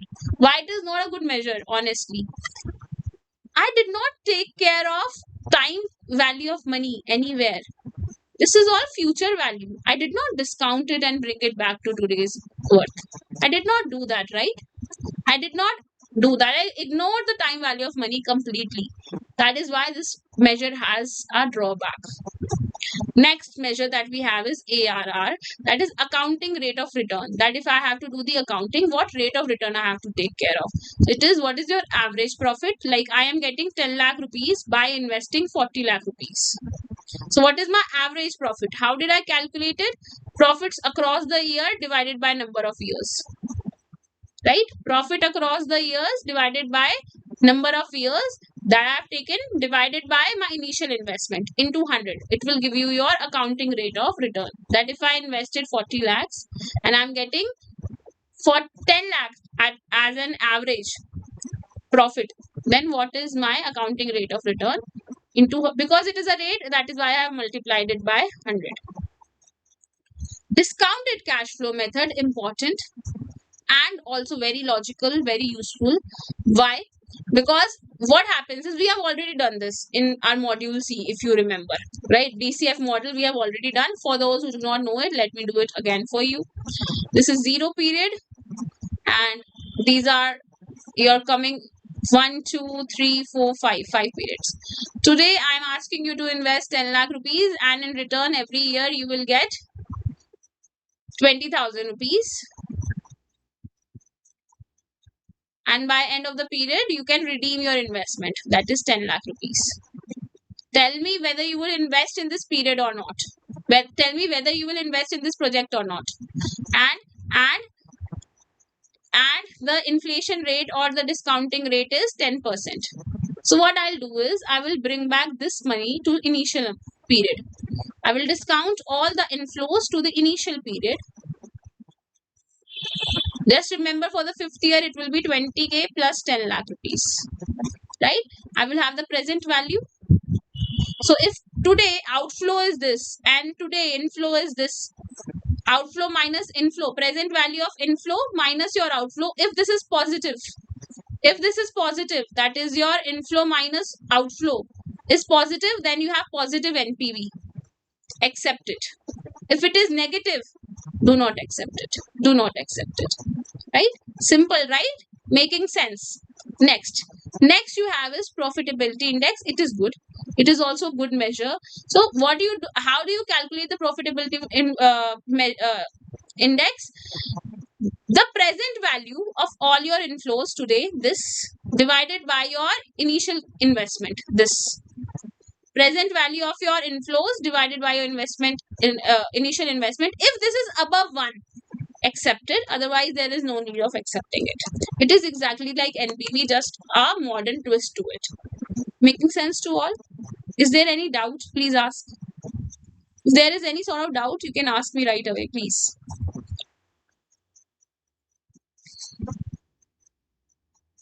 Sharad sir, Ramesh sir, Saurabh sir, Devan sir, Pushpa ma'am, any doubt, please ask. People over YouTube, any doubt, any formula till here? If you have any doubt, please ask. Okay, if there are no doubts, then I'll move forward. Then you have IRR. I want to calculate one return rate, a rate at which my NPV is 0. So if IRR is more than your cost of capital, then accept it. Otherwise, do not accept it. This is important, IRR. They might give you a practical question also from IRR. NPV method considers the time value of money, but payback method do not consider the time value of money. Let's do the questions then. If this is all clear, then let's do the questions. With me? In the chat box, please, all of you tell me, are you with me? Then we'll start with the questions. Are you with me? All of you.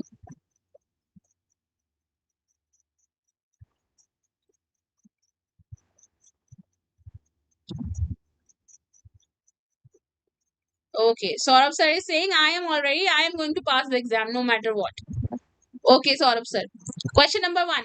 A manufacturing firm is evaluating a new project involving expansion into new product life.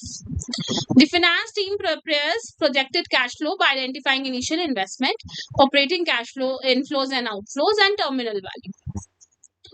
During evaluation, the management debates whether to include interest cost in projected cash flows, how to treat fixed versus variable cost, and whether tax adjusted figures should be considered.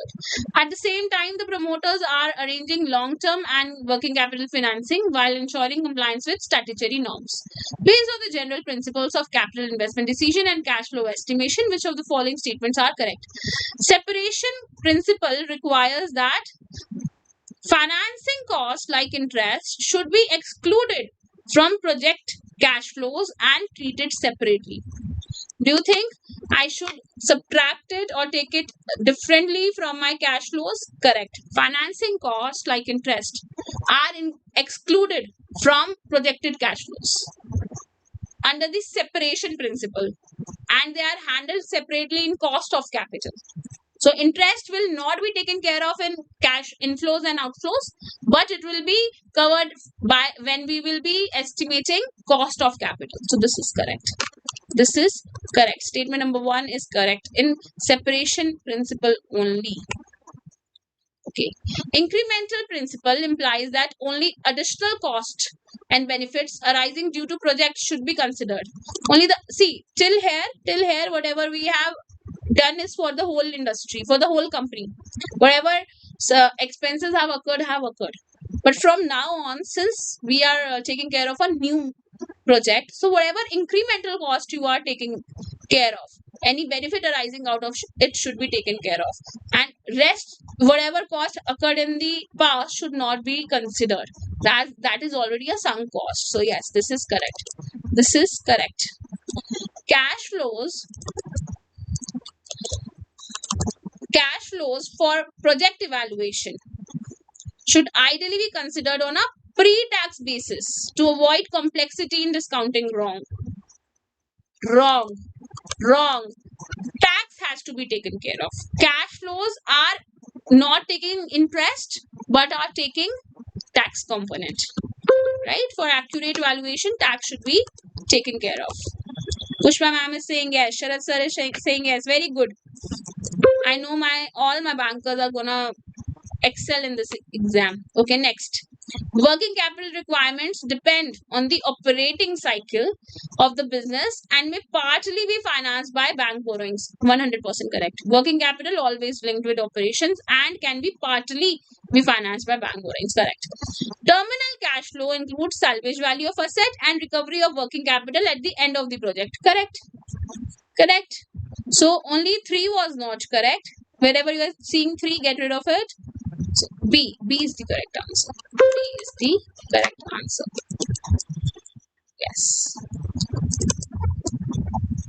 I'm not getting answers from you all, but give me answers, please.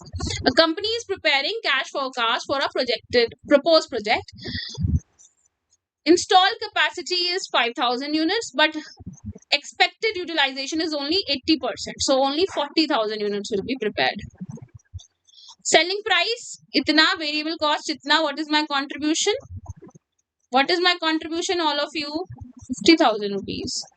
Fixed cash cost is 8 lakhs per annum. Depreciation is 4 lakh per annum. Additional marketing expense will be 2 lakhs. Interest on term loan is 3 lakhs. It is finance team is unsure about treatment. Tax rate is 30%. Further, due to aggressive market penetration strategy, a 5% sales discount is expected. So sales price minus 5%. On total sales value, based on the standard project evaluation principle, what is your cash flow after tax for year 1? Okay, very simple. Very simple. It's not a difficult calculation. You can have a direct question like such. So let's calculate it. What is your actual sales volume?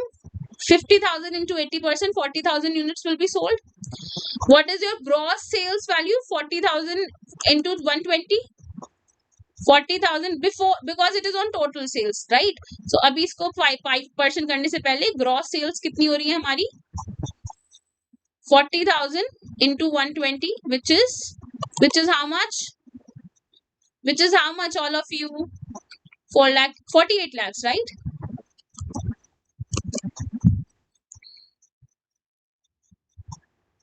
Less 5%, because 5% discount I have to give them,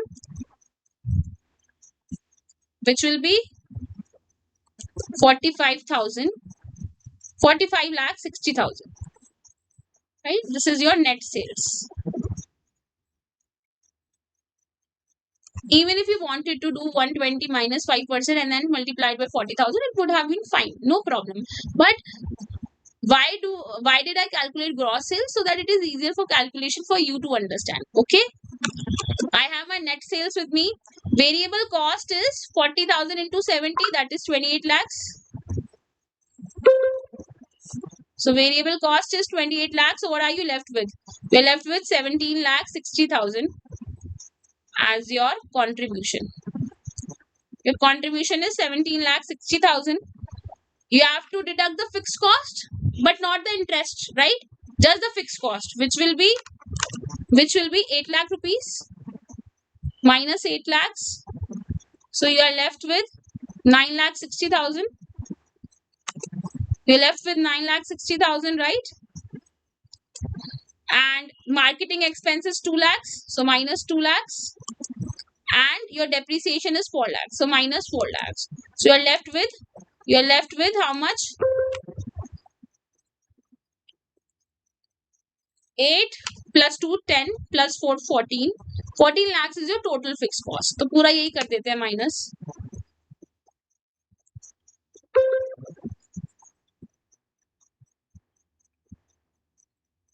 Minus 14 lakhs. 3 lakh 60,000. You're left with 3 lakh 60,000 rupees. And the tax is 30%. And the tax is 30%. Calculate 360, 30%. Achha, a question in your mind must be there that why did I not subtract the interest portion? Because EBIT minus I, then EBT, right? But due to separation principle, I know interest component will be taken care of in cost of capital, not here. So this is your EBT only. Directly EBT. Do not take interest here, otherwise your answer will be wrong. I hope I'm making sense, everybody. Due to separation principle, interest will be taken care where? Not here, but in cost of capital. So 360 minus 30%, and you will be left with how much? 2,52,000. You are left with 2,52,000. So your cash flow after tax will be 2,52,000 plus depreciation. Basic formula, which is 252 plus debt, which is 252 plus 4 lakhs, 652. A is the correct answer. A is the correct answer. I hope this is making sense. It is free mark question, I'm telling you. Free marks. Nothing to think much. Basic sale, I told you, just learn that statement. Sales minus variable cost will give you contribution, minus fixed cost will give you profit. Minus interest will give you EBT. But because this is capital budgeting questions, and because of separation questions, additional project is taken care of, right? So that is why the cash flow after tax will be, the cash flow will include, for this you will not deduct your interest. Why did we add depreciation? Because we want to, depreciation is a non-cash expense, right? So I deducted it in my fixed cost. Now I have to add it back because it was not actually in cash. So we are adding back all non-cash expenses. Making sense, Saurabh sir? All your even if there was if in the question there was any other non-cash expense, then you should add it back, because that will give you the exact cash flow. Depreciation is not actually happening, so your cash flow should, because of tax purpose I had to deduct it. Okay, people over YouTube, I guess, if you have any sort of doubt, please ask, because this is basic understanding why for cash flow I have not taken interest and why I added depreciation back. I hope both the things are clear to you. Very good, Rushali ma'am. Okay, next question. A is the correct answer. 40,000 units are at par. At 120 is this much. For your net sales will be after 5% of discount. Variable cost is given to us. Contribution is this much. Less your fixed, excluding interest, all your fixed costs should be taken into account. 8 lakhs, 2 lakhs, 4 lakhs, that is 14 lakhs. So you are left with 3,60,000. Pay taxes. After that, add back your depreciation. All your non-cash expenses should be added back. So you are left with 6,52,000. A manufacturing company is setting up a new plant for producing electric vehicle components. If the previous question is clear to all, I'll move forward. Okay. Okay, next question. A manufacturing company is setting up a new plant for producing EV. During the project evaluation stage, the management reviews various elements of project cost, such as fixed assets, installation cost, and other expenses. The finance team also performs a detailed cost analysis to ensure optimal decision making regarding asset acquisition, financing, and long-term sustainability. The management is particularly concerned about selecting the right combination of assets, ensuring proper capitalization of cost, and evaluating environmental and growth consideration before finalizing the total project cost. Okay. Which of the following statement regarding cost analysis for projects are correct? Recoverable taxes and duties paid on acquisition of assets should be excluded while determining the final cost of fixed asset. See, for this what I'll do is I'll explain you one example for fixed assets. It'll take some 2-3 minutes, but after that all the questions you'll be able to do. So let me take a fresh page.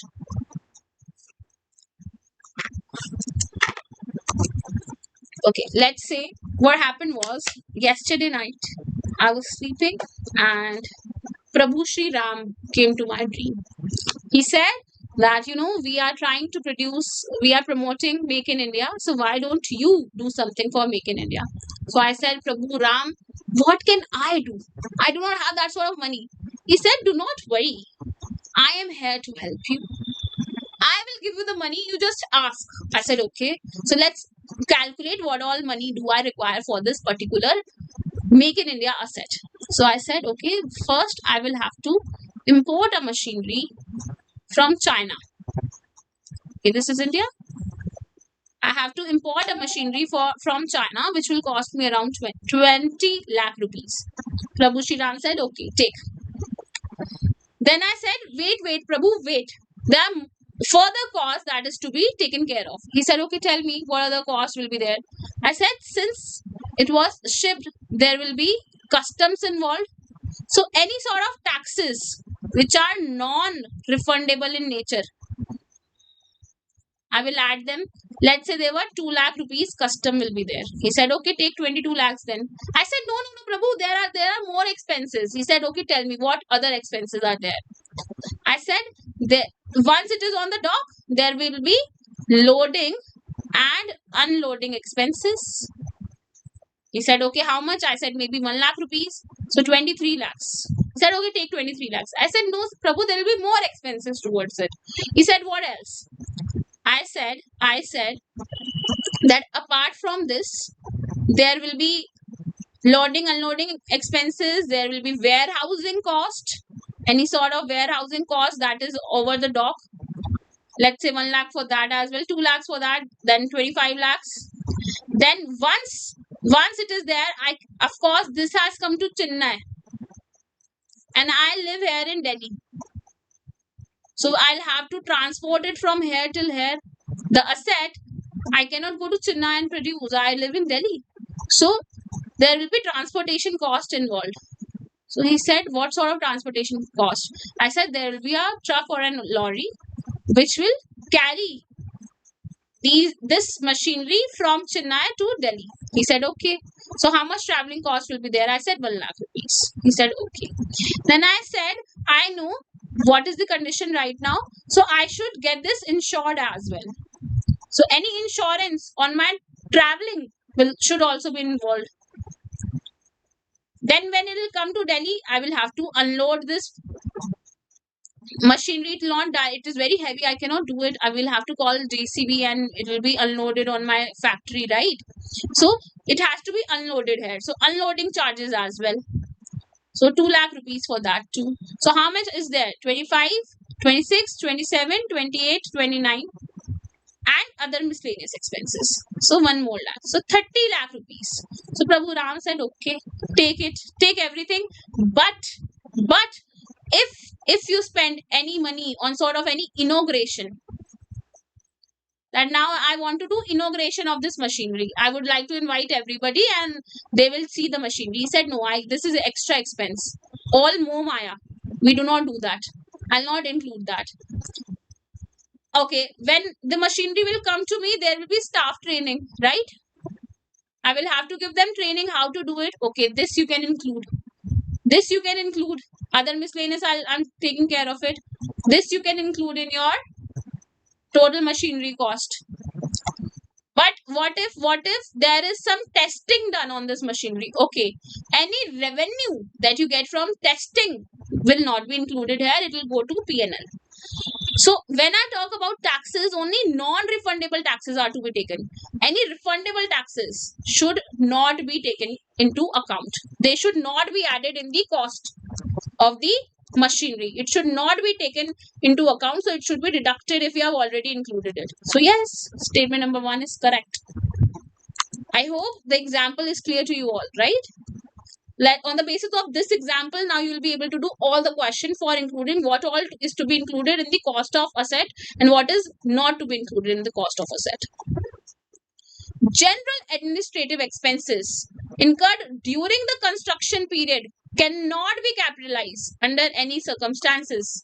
Do you think this is correct? This is incorrect. This is incorrect. Right now, this machinery has come to me. Now I will have to install it.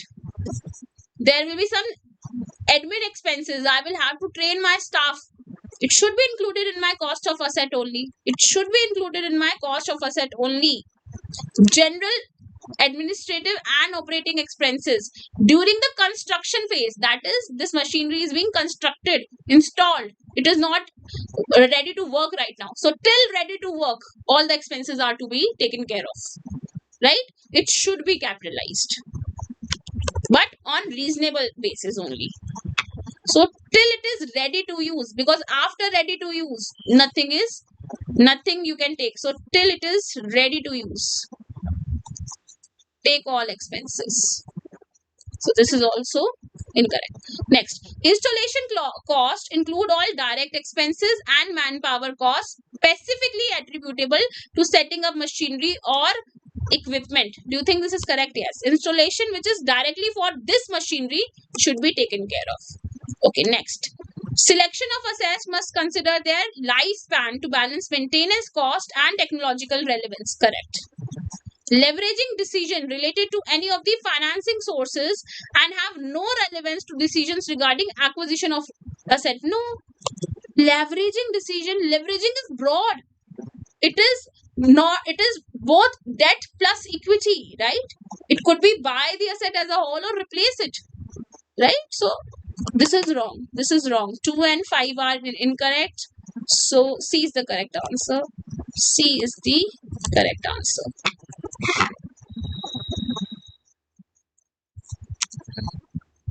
C is the correct answer. I hope this is clear, right? Everybody over YouTube, I hope this is making sense to you. all the bankers, is it making sense? What all is to be included and what is not to be included? Okay, C is the correct answer. Next, a company is evaluating a capital investment project requiring an initial outlay of zero period outlay is 12 lakh rupees. The project generates uneven cash inflows. The firm discount rate is 12%. See the example that we took earlier. It is on the similar line now. And they are giving you the present value factor as well. So do not worry. Which of the following statements are correct? The simple payback period lies between 3 and 4 years. Okay, so initial investment divided by average cash inflow, because cash inflow is uneven now. So what do we do? Great, Saurabh sir. So what do we do now in such a case where annual cash inflow is irregular, uneven? Then what do you do? So let's see, wherever we are able to get 12 lakhs directly. So 2.5 plus 3, 5.5 plus 4, 9.5 plus 3, 12.5. So 13. So it is between 3 and 4 years. So this is correct. When the annual income is uneven, so you cannot directly go with the formula. That is why I told you, go with the logic. Going with the formula is not going to help you. You should remember the formula for direct calculations for sure, but you have to understand the logic behind the formula. So yes, the exact simple payback period is 3.43. So let's calculate it. For exact, what you have to do is recovery. We know recovery happens between 3 and 4 years. That is for sure. What is remaining after the third year? 12 lakhs minus 9.5 lakhs, which is 2.5 lakhs are still under recovery. So year 4 is 3.5 lakh rupees that you are getting. So fraction is how much? 2.5 that you still need to recover divided by 3.5 that you are getting. So 0.714. So payback period will be, the payback period will be 3 plus 0.714, which is 3.71. So statement number 2 is incorrect. How did I do that? See, I told you, if you focus on basics, no question is wrong. No question will be wrong if you focus on basics. What was payback period? That in how many years I'll be able to get my initial investment back. So 12 lakhs minus 2.5 lakh rupees. Achha, 2.5 plus 3 plus 3, 5.5 we have recovered. How much is left? Achha, plus 4, 9.5. How much is left? You are left with 2.5 lakh rupees, which is still unrecovered. By the end of third year, unrecovered amount is 2.5 lakh rupees. By fourth year, you are getting 3.5 lakh rupees. So what is the fraction involved? 2.5 divided by 3.5, which is 0.71, right? Which is 0.71, 57.71. Okay. Now, I know payback period will be between third year and fourth year. So third year plus 0.71. 3 plus 0.71, which is 3.71, is your exact payback period. So statement number 2 is incorrect. Okay. Now, the discounted payback period lies between 4 and 5. Now, we had a concept of payback period. The advanced concept of payback period is discounted payback period, where you take the time value of money into consideration. How do we do that? How do you do that is, you discount the cash flows. So let's discount it. 2.5, 3, 4, 3.5, 2 and 1.5. Discounting factors they have given you: 0.893, 0.797, 0.712, 0.636 and 0.567 and 0.507. Even if they did not give you the discount, the PFs, the present value factors, even if they did not give you, you could have very easily calculated it on your calculator by using 1 divided by 1 divided by 12 and equal to sign. You could have got it, right? Sorry, 1 divided by 1.12 and you would have got it, right? Okay. Now, multiply this into this, A into B, and you will get it.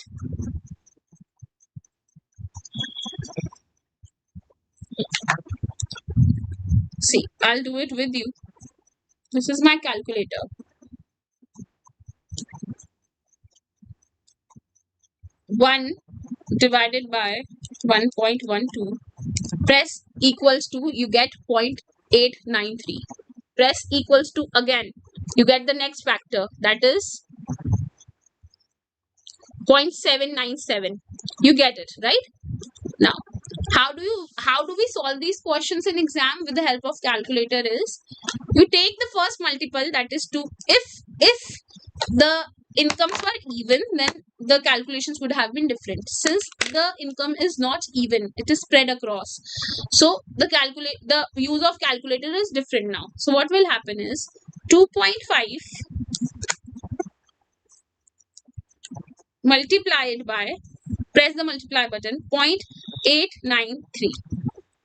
Press the equals to button, put it into memory. How do you put it into memory? There is a button for M plus on your calculator. M plus button is there. Press that.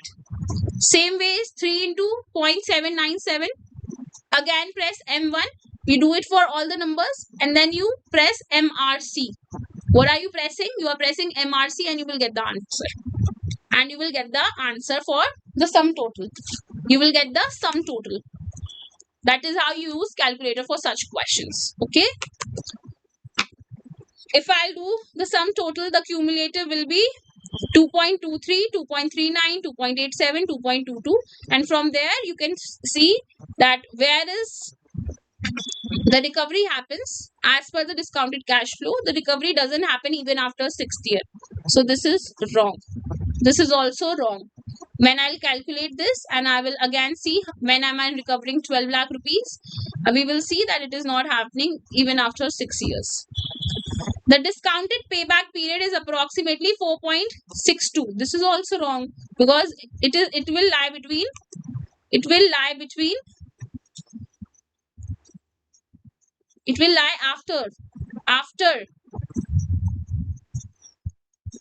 6th year. So this is also wrong. Under discounted payback period, the project fails to recover the initial investment within 6 years. Correct. It is correct. The recovery does not happen within 6 years as well. So answer will be 1 and 5. Which of the following are not correct? So 2, 3 and 4 are not correct. So C is the correct answer. C is the correct answer. Any doubt, anybody out here? I hope you are able to do it. This was a good concept. You can have a direct question from here because it doesn't take a lot of time on calculator. On calculator, you can do it very, very easily. If you have any sort of doubt, please ask. I'll repeat it. Do you want me to repeat the question? Then I'll repeat it for you. But you will have to tell me this. Otherwise, I'll move to the next question. Any doubt, anybody? Please ask.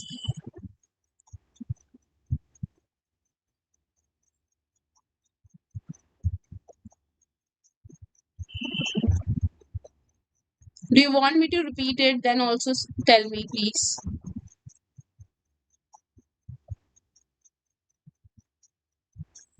Okay. Next question. I understand that you all have to go to the bank now. It is already 8:42, but I will continue with the class and you can, by the time you are getting ready, keep listening to what I have to say and then you can watch the recorded lecture and people and over YouTube it is always there, right? Okay. Next question. A company is evaluating an investment project with the following details. Initial investment is this much and fixed it includes fixed assets and working capital. Scrap value of fixed asset at the end of 4 years is itna. Working capital is fully recoverable at the end of year. So this I will get by the end of the project. By the end of 4 years, you will get plus 2 lakh rupees more. Expected PAT over 4 years is first year, second year, third year, and fourth year. It's this much amount. Depreciation is calculated on straight line basis on fixed assets. Based on ARR, using average investment, which of the following statements are correct? Average annual profit is 2.25. Let's calculate it. Let's calculate it. What is your average annual profit? Average annual profit will be 1.2 plus 1.8 plus 2.4 plus 3.6 divided by 4. Divided by 4. 1.2 plus 1.8 plus 2.4 plus 3.6 divided by 4, which will be 2.25. This is correct. Average investment is 6 lakhs. Now, what is the investment? First of all, understand what is my investment right now. I am investing 10 lakhs. I will get back 2 lakhs. And sorry, am I getting 2 lakh rupees? Scrap value of fixed asset at the end of 4 years is 2 lakh rupees. Right. 10 lakhs का मेरा asset है. Initial asset is 10 lakh rupees. Scrap is 2 lakhs. So average will be 10 plus 2 divided by 2, which is 6 lakh rupees. And 2 lakh rupees, which is fully tied up throughout. So total average will be 6 plus 2, 8 lakh rupees. So my average investment is not 6 lakhs, it is 8 lakhs. See, I invested 10 lakhs and 2 lakh rupees plus 2 lakh because it is invested throughout. So 10 plus 2 divided by 2, which is 6 plus 2 for fixed capital. I have invested this as well. So 8 lakh rupees I have invested. 8 lakh rupees I have invested. So this is wrong. This is wrong. Statement number 2 is incorrect. Fixed initial is 10 lakh rupees. Scrap is 2. Fixed average will be 10 plus 2 divided by 2. Because 2 elements are there, which is 6 lakh rupees. Working capital is 2, which is fully tied up throughout the time. So 6 plus 2, 8. So total average investment is 8 and not 2. This is incorrect. ARR is 37.5. Let's calculate it. Let's calculate it. ARR is how much? Average profit divided by average investment into 100. So 2.25 divided by 8 into 100. Which will be how much? Which will be how much? It will be 28.125. So this is wrong. This is wrong. If working capital is ignored in investment, ARR will increase. This is correct. If you ignore the working capital, the net new average will be 6. And 2.25 divided by 6 into 100 will be 37.5. So this is correct. ARR method considers the time value of money. Hence, higher weight is given to later profit. No, time value of money is completely ignored. So 2, 3 and 5 are incorrect. 1 and 4 are correct. So B is the correct answer. B is the correct answer.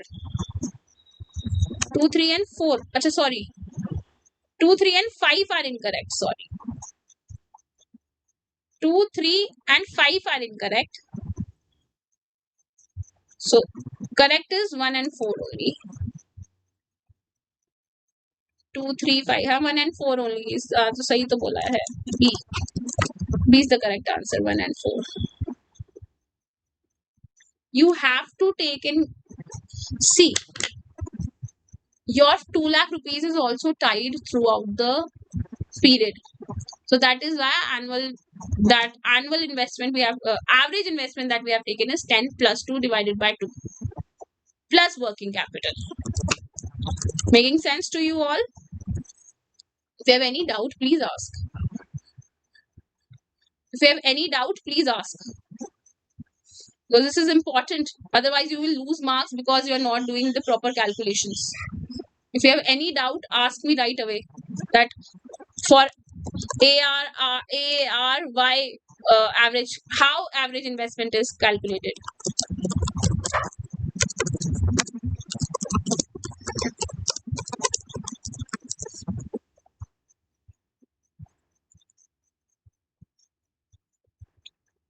You will always take the initial investment divided by 2. The machinery cost divided by 2. If there is any scrap value, it should be machinery cost plus the scrap value divided by 2. Always understand that. Always. Please make sure that this point you understand, that for average sorry for average initial investment, take an average. If the scrap value is 0, then it will be initial plus 0 divided by 2.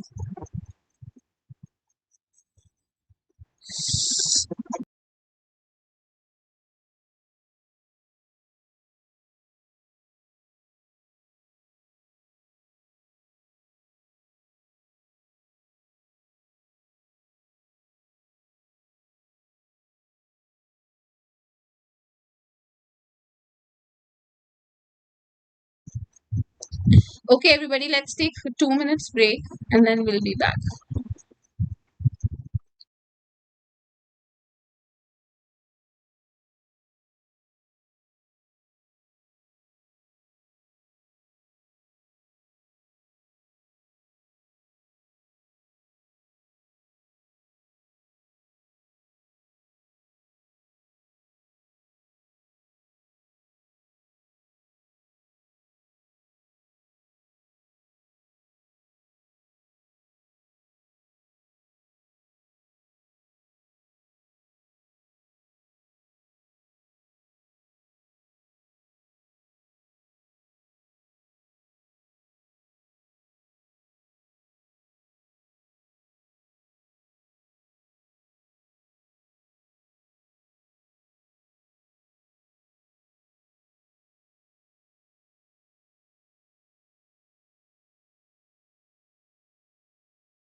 Yes. Let's start again.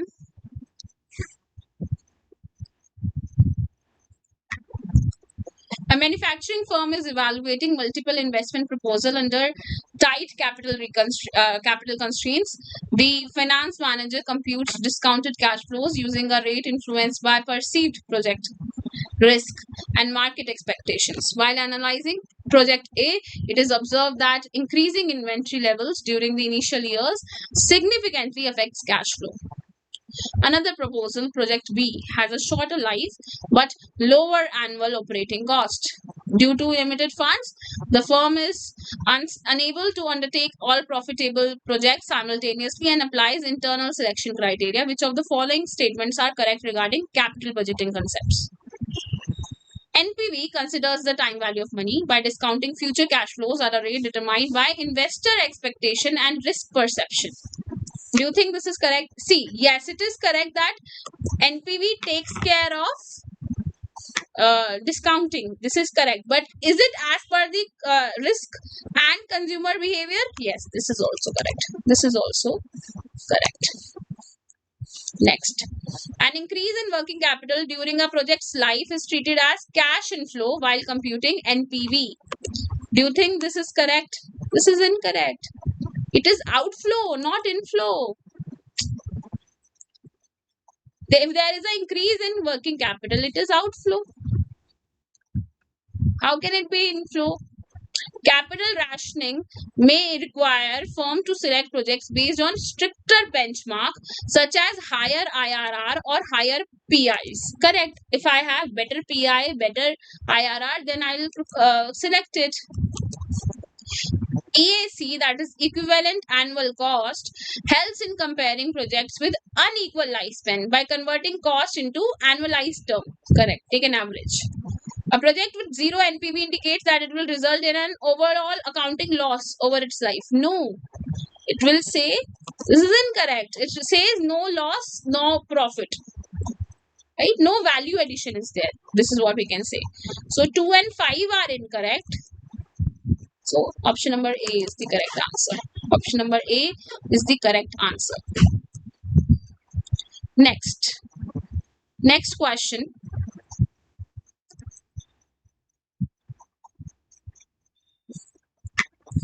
A finance manager at a manufacturing firm is evaluating multiple capital projects using advanced capital budgeting techniques. The firm emphasizes using multiple evaluation tools due to past experiences where reliance on a single method led to incorrect investment decisions. While reviewing proposal, the manager notices that some projects show fluctuating cash flow patterns and others require extensive computational effort to estimate returns. The firm has a benchmark regarding aligned with its cost of capital. IRR is the discount rate at which NPV of a project becomes zero. Do you think this is correct? Yes, it's given in the definition itself that IRR is a discount rate at which NPV is equal to zero. So this is correct. If IRR is above your cost of capital, then select it, otherwise don't select it. A project should be accepted if IRR is lower than required rate of return. Incorrect. If it is more than cost of capital or required rate of return, then select it.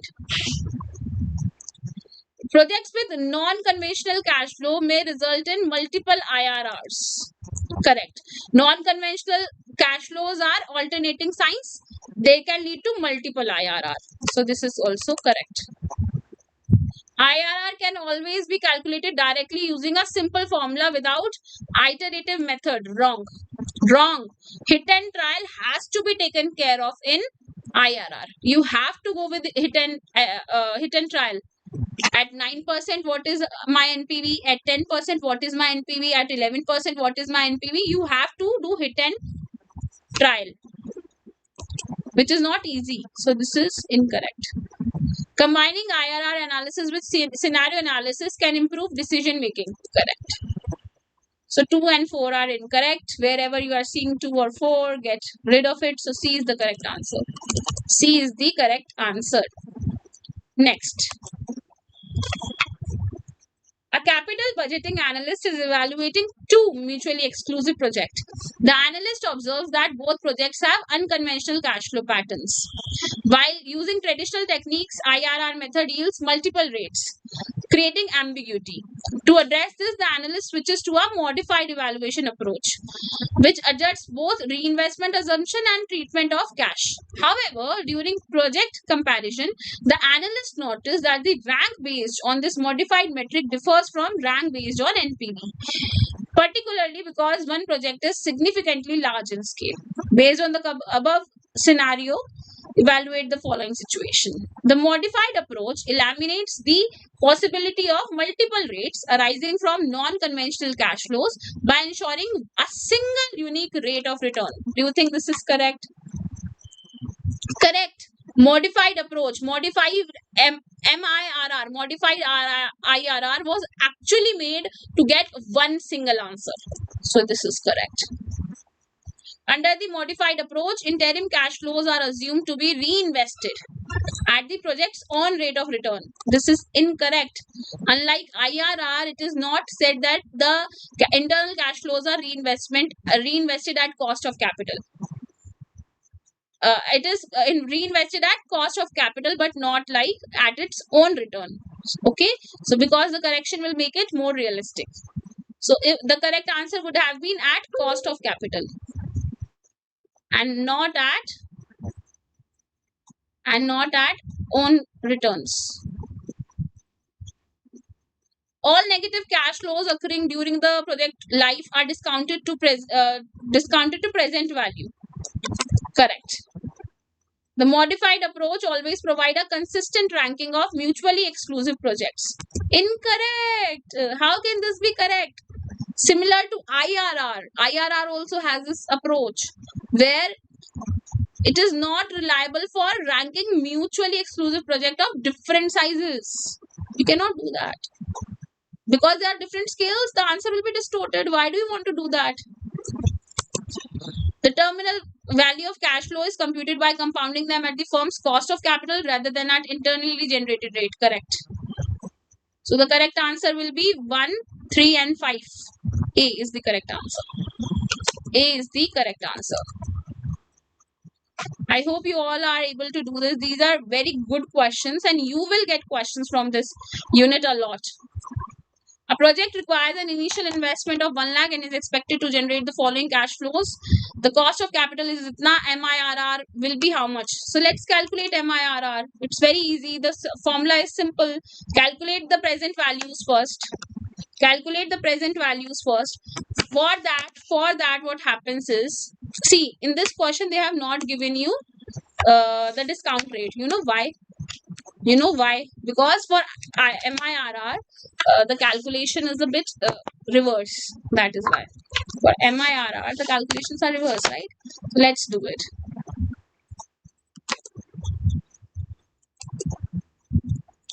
Let's solve it together. So normally what you do is you take power 1 here, power 1.1 power 1 here, 1.1 power 2 here, and 1.1 power 3 here, right? But in MIRR it is not done. What you do is you will multiply it by 0, 1, 2. 0, 1, 2. Last year should be power 0 and then you go upwards. So the correct answer will be 30,000 into 1.1 power 0, 50,000 into 1.1 power 1, 40,000 into 1.1 power 2. That is how you will do A and B. So you multiply A into B and you will get your answer. Right? So it will be 48,400 plus 55,000 plus 30,000. Because 1.1 power 0 is what? 1.1.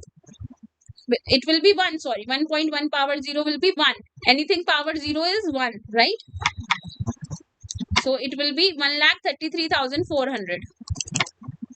1,33,400. The total of A and B. A into B. Okay. Now, how do I calculate MIRR? So the answer will be 1 plus MIRR power 3 is equals to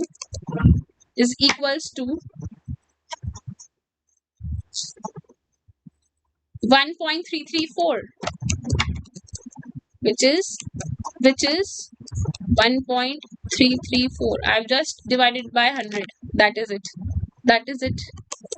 right? So MIRR will be how much? MIRR will be 1.334 minus 1 cube root of it. cube root of it you have to find out. Cube root of it you have to find out, which will be 10.08%. Which will be 10.08%. C is the correct answer. C is the correct answer. Are you able to solve MIRR question? It is so simple, everybody. I hope you all are able to do it. It is a very good question, and a direct question can be asked from here. A direct question will be asked from here when I'm telling you, because it is very easy and the calculation is reverse. When the calculation is reverse, they ask you such questions. Okay. So this question will be asked. Please mark it as important. Mark it as important, all of you, please. People over YouTube, those who are watching us, please give us a like, share it with your friends. Okay, next. I hope this calculation is clear to you. So what we have done is we started from 0 for the last year and moved upwards. C is the correct answer. So the calculation is this. 1 plus, just divided by 100 and you will get this. And done. So sorry, not by 100, you have to divide it by, just to make it in 1 point something. That is it. A state government is evaluating two infra projects, Project Alpha and Project Beta. Project Alpha shows strong expected cash flows over time, while Project Beta offers moderate financial returns but significant social benefits such as employment generation and reduced pollution. The finance team uses profitability index for financial evaluation, whereas a separate committee performs SCBA to assess broader societal impact. Conflicting the recommendation arising between the two approaches. Which of the following statements are correct regarding PI and SCBA? A PI greater than 1 indicates that the present value of inflow exceeds the initial investment. Yes, correct. It does says this solely, that if PI is greater than 1, that inflow is more than investment and you should accept it. So yes, this is correct. 2. PI considers both tangible and intangible social benefits. No, sorry, wrong. Just new numbers, just cash flows. PI is a pure financial metric, does not impact any social or environmental factors. SCBA, adverse environment effects like pollution, are treated as negative values. Correct. A project may be rejected under PI but still accepted under SCBI. Correct. Even if PI margin is less than 1, but SCBA margin is positive, then we will take it. SCBA requires assigning monetary values to both cost and benefits, including non-market impact. Correct. So 2 was not correct. So A is the correct answer. A is the correct answer. What we do in SCBA is we want to quantify quality and quantity, both the things. Saurabh sir, we will try and finish this unit at least, then I will end it for you all, since I can see you all are getting ready now and the attendance has been reduced. So let's finish at least this unit. Okay, so this unit is done. So I will, one more unit can be taken care of. There is still time for you to go to the bank, I understand. Let's do one more unit, and for tomorrow then we'll take care of other units. So how many units are we left with? Let me just check.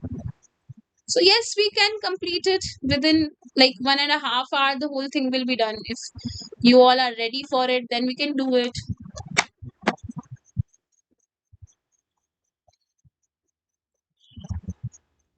Okay, I guess we can do it.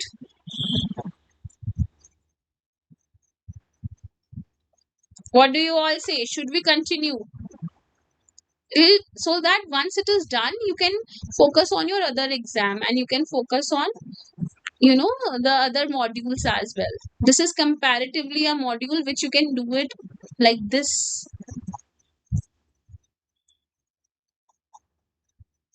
I would need a vote of confidence from you all. What do you think we should do now? Do you wish to continue, or should we end? Since unit 9 is done, I can start with unit 10 now. And unit 10 has a lot of questions though. Unit 10 has 11 questions. So I think chalo theek hai. Let's end it out here. I understand you all do want to go to the office is important for all of us. Okay then, I'll end the session out here, and I'll meet you again tomorrow. Then same timings for tomorrow as well. 6:30 or 7, that I'll let you know. We have done the major portion actually. Only 10, 11, 12, 3 units are left. So yeah, we'll do it tomorrow. Take care everybody. Bye bye. This is Radhika Dua signing off.